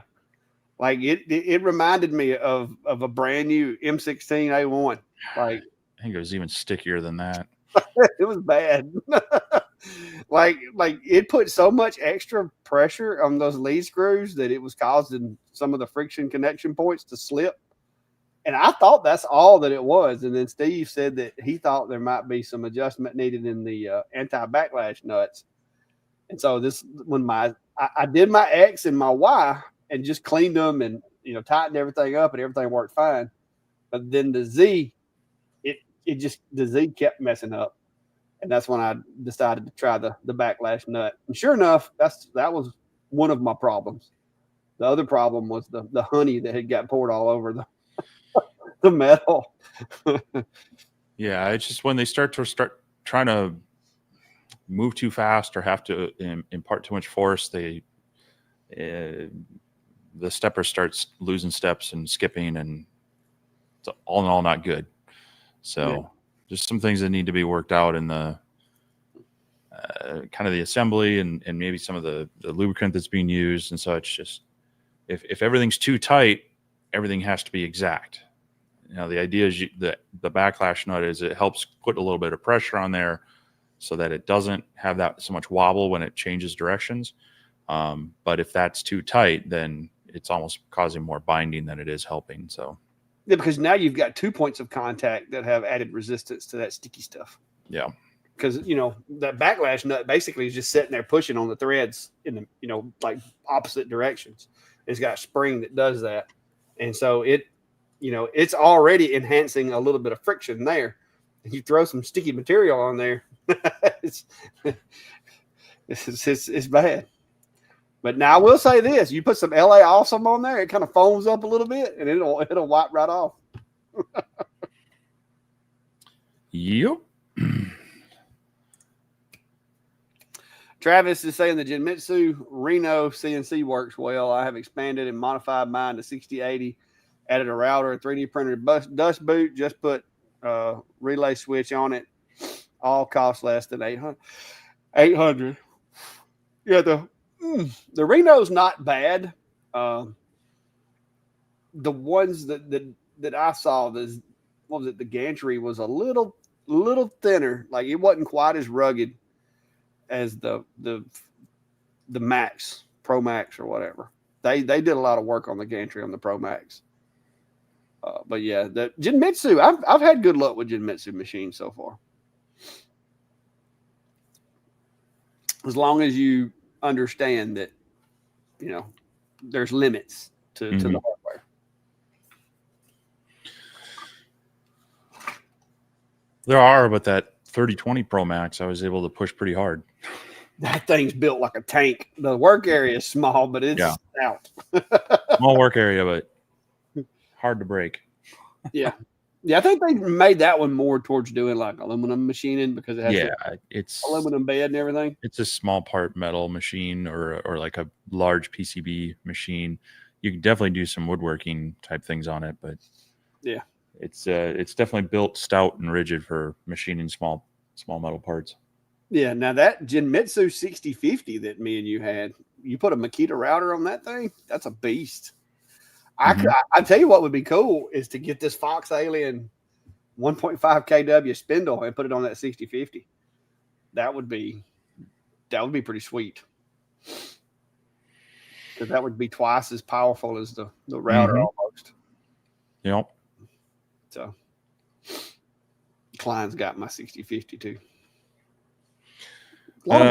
Jeffrey says my diode module fan stopped working, but laser still works. Do the fan and the laser head share any wiring? It's an MK2 20 watt. I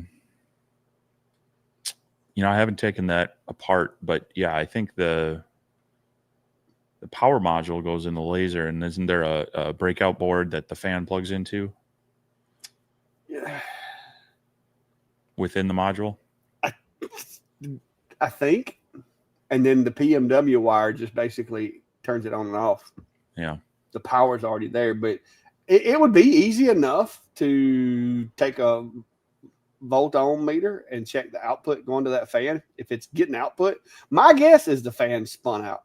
Would be my guess. But it'd be easy enough to check the output because I would imagine that would be on the MK2. That's going to be probably a 24 or 12. It's probably a 12 volt fan. The module I think runs on 24, but I think the fan's going to be 12. Yeah, those fans can fail just itself. So I would. He says the fan is melted. So yes, probably bad. Because if it got hot enough to melt, it's that's no good. You didn't have nothing obstructing the airway, did you? Or didn't let it get too crowded or cluttered up? Because that was one of my only complaints with the Lasermatic, Rolly, whichever you want to call it, was the way the ventilation was. It sucked a lot of that debris through the module. That was, like I said, that was probably the only gripe that I had about it, is that they should have put the exhaust lower in that chassis, because it had a pretty deep pan in the chassis. Yep.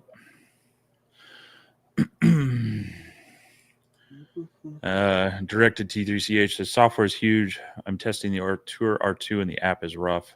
Yeah, I would agree. There's you can definitely tell the software or the hardware companies that spend time with their software, which software can break good hardware. And so when you have to use an app that is not well thought out, is very frustrating. Personally, I know a lot of people ask, hey, can I use my tablet for this laser and such? And for me personally, I would be frustrated having to use a tablet. For me, I'm not as good with a pen enabled device as I am, say, a mouse when making my changes, and a keyboard when typing and such. So I can get it if you're just trying to take a graphic or a photo and engrave it, it might work, but for the more advanced stuff, it's not something I want to play with. So a lot of them have, their mobile apps, and I'm kind of like, can I just turn this off? Yeah, and that I'm gonna be honest with you, that's the reason a lot of times I know these companies are like, automatic batch engraving. Okay, I'm OCD. Y'all saw when I was trying to engrave this little plug over here just to show you guys what it would do. If I hadn't have put that logo in the center of that plug, I would have had to throw it away, because I couldn't have it in my shop with the logo being off-centered. I'm OCD, all right?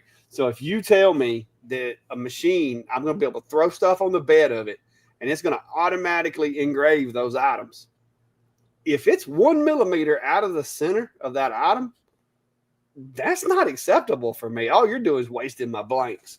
So I have a hard time with this automatic batch engraving stuff. There's been 4 companies that have sent me machines that they claimed it could do it. I've tested all 4 of them, and like 50% were, if you can get 50% of them acceptable by my standards, you're doing really good. Typically it was like 30% by my standards. Now, other people's standards, it might have been 50%, but I would rather have a machine cheaper that I had to take a little bit of time and build a jig for or frame for, and just do it that way. That way I know it's right, and if it's not going to get screwed up and screw up my blanks. Because when you're doing, 50-cent keychains, that's one thing. But when you've got a jewelry box that costs $60 that somebody brought you to engrave, and you try to use this technology and there's a hiccup in the software, and now you've got a $60 jewelry box with an offset logo that's not in the center, you just bought that, and that gets expensive. So I would rather it take me a little longer, and know when I hit that start button, know beyond a shadow of a doubt that that's going to be exactly where I want it to be. So until a company can deliver me that, I'll take me a semi-smart machine or a dumb machine all day long. Brian, we don't have a whole lot of, she don't have a whole lot of jewelry, but yeah, that's not how I want to get her a jewelry box for sure. But JJ Outdoors is asking, if either of you were to buy a large format laser of 24 by 36 work area, what brand would you recommend? It's going to depend a little bit on budget. In that size, I'm looking at a CO2 laser, and budget wise, I'd probably be looking at the what is it? The Omtech Polar. They have the Omtech. It's not the Polar. Not the Polar. Oh, sorry, yeah, not the Polar, but the Pronto, right? Yeah, so they have the Pronto, and then they have the new Pro Series. The Pronto is more budget friendly. But yeah, they have a 43-inch wide work area, I think it is, that I've been looking at. And I've thought about, well, heck, if I'm gonna get 43, I might as well get 48. That way I can just slide a sheet of plywood into it. But you start talking about getting 48-inch wide cut. Now you're looking at a machine that's 60 something inches wide. So I don't know, but if I do go and get myself another CO2, it's going to have to be big enough to do stove covers in. But the problem that I have with doing my stove covers on a CO2 is, like we discussed earlier, it's hard to get a dark burn with a CO2, especially pine, because it just don't burn as it burns more of a yellow than it does a brown. And I make a lot of money off these stove covers, and I need a dark engrave, and I know I can do that with my diode machines. I don't know that I could get that nice dark burn with a CO2, but I also do a lot of the cutouts and the names from my party planner, and those, it would be better if I had a clean edge on them so I didn't have to clean the soot off of it. So it's a 6 of one, half a dozen of the other situation. But yeah, the Omtech is probably going to be where I end up landing based on product as well as price, because I think they got a decent balance for working class folks. Yeah. So if I was a hobbyist / trying to spin up or invest in my small business, wanted to get something in that range without the biggest cost, it'd probably be the Pronto 40. It's a 90 watt CO2. It has roughly that 24 by 36. I think it's actually 24 by 35. So it depends on how hard set you are on that last inch. Otherwise, if you've got a bigger budget, I'd probably be looking at the Thunder Nova series. Beyond that, you're probably if your budget's bigger than that, happy for you. But I even think at that point, I'm like, well, I can buy 2 of these for one of those. What am I looking for? Production or spending my money on one machine, because part of my backup plan would always be, if my machine goes down, how do I keep running? And in some ways you might rely on that business level service. Well, they still might be a day or two from diagnosing your problems, and who knows when they can send parts and or a tech out. Whereas if you can invest that same money in 2 machines, assuming you have the space to run them, it keeps you running just maybe at half capacity. So yeah, see, this is the one I've been kind of eyeballing. This is the Omtech Pro 3655. It comes with 130 or 150 watt CO2. Has a built-in chiller, autofocus. So it's got, was it 36 by 55 work area? So that is a massive work area. And it's got the 4-way pass-throughs. I mean, so it's a very capable machine, but it's, just under $10,000 as well. So yeah, this is one of the ones I've been eyeballing, and it's because it's, like I said, 35 by 55. That's a massive work area to be able to do projects with. So, and with the 4-way pass through, I mean, it adds you a little more versatility. But that one would be like, it would, like Steve said, I'm kind of torn between that and one of the Thunders. But economically speaking, that machine's cheaper, but the Thunder maybe just a touch better quality, maybe. I don't know. I haven't really seen under the hood of either one. yeah, that's not the one I was going to show. All right, that's me. That's interesting. But let's try that again. There we go. This is the one I was talking about. So with the external water chiller, it's $5,500. So yeah, it's kind of the next model down, or the series down from the Pro one he showed. But from my standpoint, with what I'm doing in my shop, within that 24 by 35, not quite 36. This would probably be what I'm looking at just within my budget and what I find I need it to do. So yeah. Now that being said, I haven't had my hands on this one yet. So yeah, I could get by with that one there. And I could get by. They have a smaller one in that Pro Series. But I keep telling myself if I'm gonna buy a bigger CO2, I need to buy a bigger CO2. You know, my plan is to keep a couple of my enclosed diodes here and keep them working because, like I said, it's hard for me to replace this setup I got over here for my stove covers and stuff. Now I ain't gonna lie, I very well may take this new Atomstack 120 and do what I told them they need to do and make it into a 450 by 800 machine and slap it in enclosure Zilla over here. I haven't ruled that out yet. So, because I like that machine, I don't have an enclosure big enough for it to fit in, nor do I have a need for a 800 by 800 machine right now. Unless I build this table. I do have a table blueprint drew up in my head that I may build, and if I do, I can put it in the table closure, as I'm going to call it. Tim said he paid $8,500 for his used Thunder Nova 51. Yeah, and like I said, it just depends on what you have space for, what you have the budget for, and what you plan on doing with it. Now, I'm going to be honest with you. If either one of the Thunder or Omtech hit me with the right bargain deal, that would sway me too. I ain't going to lie. Because they know it's going to be used in video. So if either one of them was like, hey, we'll give you 50% off or whatever, that would probably sway my decision as well. Because I've actually emailed Omtech and asked them, hey, what kind of, cooperation could I get, knowing that this machine is going to be used in a whole bunch of videos, but it's been crickets from them so far. So I don't know. And Thunder, let's face it, guys, I don't look that good in tight pants.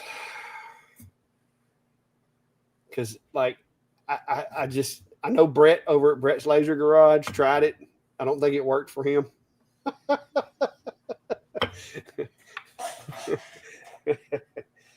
But I can't even get Thunder to return my calls.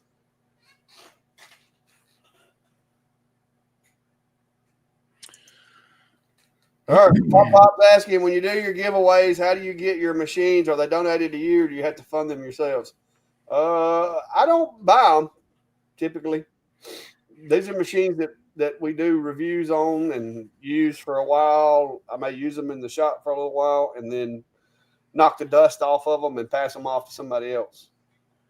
Now, in some cases, like last year when we did our big holiday giveaway, we did reach out to some of the companies that we had worked with and said, hey, would you be willing to, sponsor this and ship it out? And so then basically we gave them the information of the winners. And so that was a brand new machine shipped from the companies in those cases. But yeah, when it's kind of our one-off ones, they tend to be review units that we've done the review. There's no future work required from it, and we'd rather see it used in someone else's shop. They're definitely a channel supporter than sitting collecting dust in ours. So we try to do that whenever possible. Sometimes you have to hold them on for various reasons. Sometimes I know both Clack and I have worked with some area organizations. I've been talking a little bit with our local makerspace about some of what they could maybe use as well. We spread it around. So yeah, and I will say this too. I don't want to give away too many details, but this year's Christmas special is going to be a good one. So everything's already in the works for this year. So if you got friends that are into this kind of thing, make sure to tell them they need to come check us out, because we're going to be growing and doing more coming up here around Christmas. And there's no telling what else, because like I said, I'm fixing to be going full time. So I'm gonna start doing some different things. I've got several ideas kind of brewing around, but haven't got them. Haven't gotten any of it going just yet. Burn carve print. I have needed a bigger shop forever. I've got stuff stuck in places like shops and buildings that it ain't supposed to be in. Like I've got machines where I'm supposed to have wood storage. There's just because a lot of the machines you can't get rid of because like they've got other parts coming they want you to test or whatever. So I try to keep the machines, especially when they're new. That way, if somebody says, "Hey, I'm having this problem," I can go to the machine and try to simulate the problem that they're having or whatever. And so you try to hold on to as many of them as you can for as long as you can. But there comes a point to where it's like there's no room. There's no more room. You know, things have got to be moved. So let's see. John's asking if you tried the X-Tool P3 yet. No, we haven't. X-Tool has kind of changed some of the way they're working with some places and some people, and so they haven't offered those up to us yet. Yeah, I don't know. I mean, we'll see if we get a chance to get our hands on that or not. Never hurts if you send a note to X-Tool saying, "Hey, I value these guys' opinions," but yeah, we'll see. Yeah, like I said, I'm not against it, but like Steve said, they changed the way they do business, and their idea of doing business and my idea of doing business didn't quite line up the way that maybe others did. Because let's see, what was it they wanted? Hang on, let me read this, make sure I'm quoting it correctly. 15 videos a year, 6 videos featuring new products, and 15 videos a year is a lot of videos to dedicate to one company. And like I said, me and Steve try to maintain our impartiality because we don't really. I mean, we're going to tell you the truth on which machine best suits your need. And it doesn't matter because it's not like we're like Team X-Tool. I mean, I got affiliate links for ComMarker, Omtech, Monport, all of them. So it doesn't matter to me which machine you get. But yeah, their idea of what I should do for them and my idea of what I should do for them wasn't the same idea. And so I haven't been selected to get any of their new stuff. So, and I wasn't given that offer, but they've pushed me to push all their sales. They always ask, "Hey, we have this new sale coming up. Can you do a video?" And I tell them, I'm like, I'm more about the education and looking at equipment, telling people how it works in my shop, telling them how to use it, not so much on sales. So they apparently haven't liked that answer. Yeah. Well, and like I said, and I'm sure that they have their reasons, just like I have mine. And it's business decision. It's a business decision on their part as well as mine, and it ain't nothing personal. So, well, Cody's here. I guess we got to start over. Oh, Cody. Yeah, I got to place an order with you, Cody. I'm gonna learn my lesson one of these days. Apparently, he's gonna get a new shop before you. Needs more room. Cody just got a new cool machine. I feel like you're going to have to pay movers to move that machine. Good night, man. Yeah, I would do a bigger building around that building so you don't got to move the machine. I worry about ever having to move my workshop, and it's nowhere near the hassle of the stuff. Some of the things that Cody's got in his shop for the grinder and the support equipment for it. So, yeah, he's got equipment that you got to go get an insurance policy before you can move it. Yeah, but I need more room, and maybe one day. But see, here's my this is my business principle right here. Is if I'm not in debt, and if I don't have to make $10,000 a month to keep my head above water, then I can just chill and relax. But if I go build me a nice new shop and I get it to where I got to have so much money, it's going to get to where it's more of a job to me than what I want it to be. So I'm trying to maintain that balance of it's still fun. You know what I mean? I don't want to get to where I'm like, I got to go out to the shop and go to work. You know, I'm starting to wonder now because Cody's been bugging me about coming down and seeing the new machine. I think he's just looking for people that he can sucker into helping him move. You're going to need to take a piece of equipment with you for that. I mean, I know you're a big boy and all, but I need my lifting belt and you need to take your forklift keys. Randy Ryan's forklift with that. No, don't use Ryan's forklift. Don't use Ryan's forklift. That thing will be going down the road and lickety split. Yeah. Well, anyway. Well, Cody, glad you made it for the last few minutes. Yeah. Hopefully the shop work goes well. Or the shopping. We do plan on, so far, unless something big changes, we do plan on being in Vegas for CES coming up. But yeah, I'll try to keep patient zero from coming over to your place, Cody. Because he went like spreading the love last time he was over there. Well, maybe I'll get to time my flu shot better this year, maybe, or something. But yeah, looking at that, that's I was actually looking at the registration info for that. There's a cutoff when it's cheaper, so we should probably make some plans or decisions on that. I plan on going. I mean, I don't know if I'll be going, how many more I'm going to be going to as far as laser, CNC, whatever shows, but I do plan on going to that one. I want to try to do a little better job of getting to see everything this year. Yeah. Because last year we just Last year was the drink from the fire hose and learn what it's all about. Yeah, last year was orientation.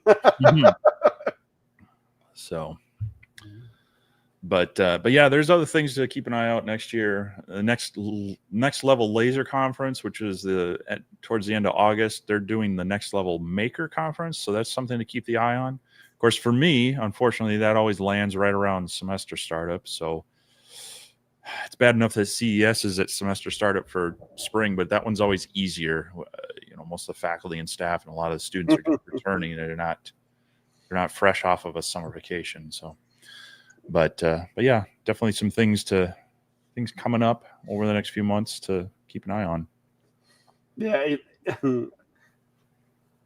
I guess it's Eileen says, I was just going to say that maybe we should email X2. Want to see your reviews. Like I said,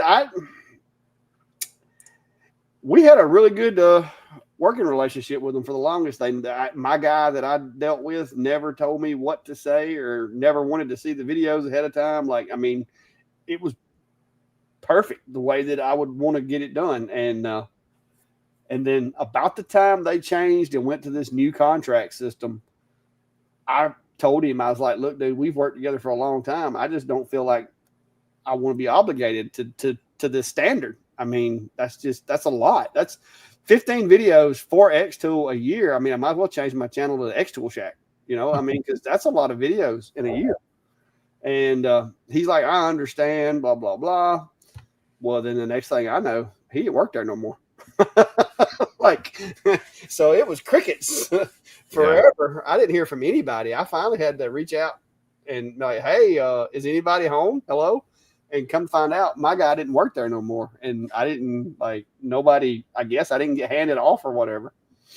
So it's been a little bit different. And same thing for me. I've had the same rep for most of the time I was there. I have been there, and I still appreciate them as a company. I just put out a video using the S1. I still really like that laser. I still have the P2 in my shop. I still use the F1 on the road. Now the F1 Ultra, I just did that Ohmtech Solus, and I mean, that's got a little more power in the fiber. It's a pretty decent laser as well. So that one's got a little bit of run for its money on that one, but they still create some quality stuff. Now they've been kind of wandering more into some industrial stuff, some, their apparel printer, the metal fab thing.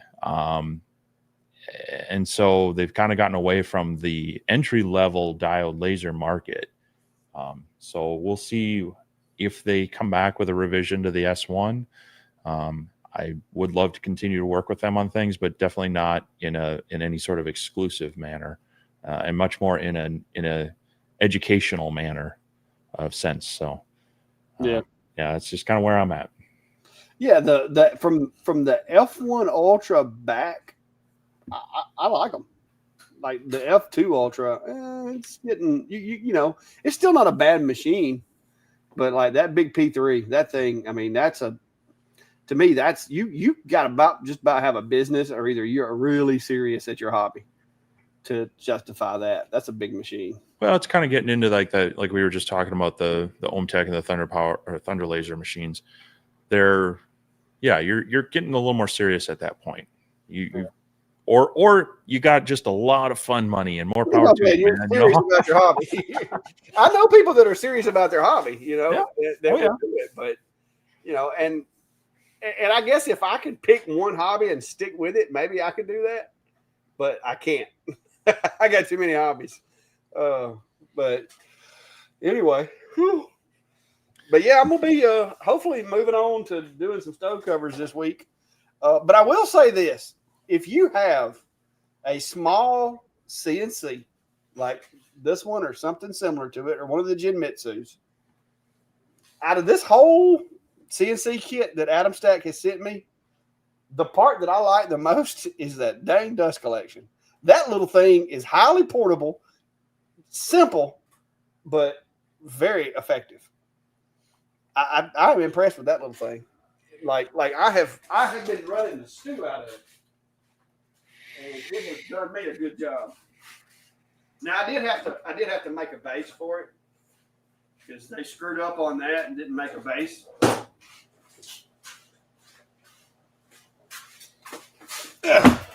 Look at that.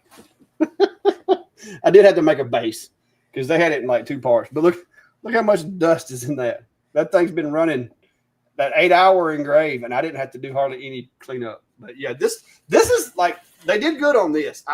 The hoses kind of bother me a little bit. I kind of wish I had like a different setup, but yeah, this little thing works good. So I don't know how much they're selling this for, but it is very handy for a portable, like set it on the counter type little setup. This is cool. So far, this has worked great. Yeah, I don't know that they have that separate, but well, I'm sure they will have, because I'm gonna tell them they need to. Well, but I mean, I was just gonna say, I mean, it's a small shop vac with a cyclone and such, and you can get those cyclone adapters pretty inexpensively. So, and they all work pretty well. Yeah, that little thing, like I'm impressed with that little thing. I've never had one that small. Like it's not like a shop vac where it's just blazing loud. That little vacuum is tolerable. So it works.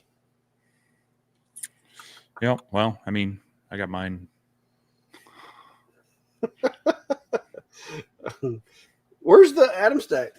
Is that the Atomstack one back there? The Atomstack is sitting on the Onefinity right there. The table Finity. I don't have any other space for it right now. Oh, I can't say nothing. That's where I had to put the glacier over there on top of the Shipoko, because that's the only work area I had big enough to hold it. Yeah, well, that's the glacier is taking up my whole. I had to expand the assembly table there for that, and so yeah, yeah. See, I need to process more of this wood. Well, get to CNC and some stuff up. Oh, I need time. So, but anyway, well, we've gone 2 hours 15 minutes. Any last thoughts? If you hadn't already, go check out the Laser Engraving community page. That is kind of our little I guess you would say fireside area where we all sit and share things and talk and ask questions and all that good stuff. There's also a map on there that we haven't really talked about the map in a while. Steve worked diligently to get that up and going, but you can go in the description of this video and any of our lives. You can go and add yourself to the map. And when we do start traveling, like we talked about earlier, we'll be able to look at the map and say, okay, there's a clump of people that watch that live here. And so that might be something, some information we can use when traveling to set like, you know, little stop offs and visits up with. So that's all I got. Cool. Yeah. I'm hopefully we'll see how much time I get tonight, but I am going to be finishing up the edit and the thumbnail and all that jazz for the Comp Marker Omni X. So, you know, of course, the 3D crystal engraving, but I'll touch a little bit on the other features with that. So look for that hopefully tomorrow afternoon. And then, yeah, I'll be working, like I said, on some additional projects. Got the Atomstack CNC on the CNC to work with. Got that little Atomstack at layer, however we say that. But definitely more projects to come. And looking forward to that, along with fall weather for the 2 days. We're going to get it before it snows in October. And that might be my excuse to run off and hit up Alabama or Arizona. Oh, and y'all keep your eyes peeled. I may actually try to do some type of a live or something this week. Because for those of you that missed it, I got 2 more days. I got 2 more show ups at my job, at my day job. I'm not gonna call it days of work. I'm just gonna say I got 2 more show ups. I got 2 more days I got to show up for, and then I am out here full time. Like this will be my job. So nervous and glad and happy and all at the same time. So y'all pray for me. Let's make sure it works out. I really, really like to eat. So, you don't say. Yeah, I can't be going without food. But that's it. That's all I got. All right. Cool stuff. Well, have a good week, everyone. We'll see you on the YouTube videos or Clax Live. Otherwise, we'll be back here next Sunday night. Yep. 7 p.m. Same time, same channels. Y'all have a good one. See ya.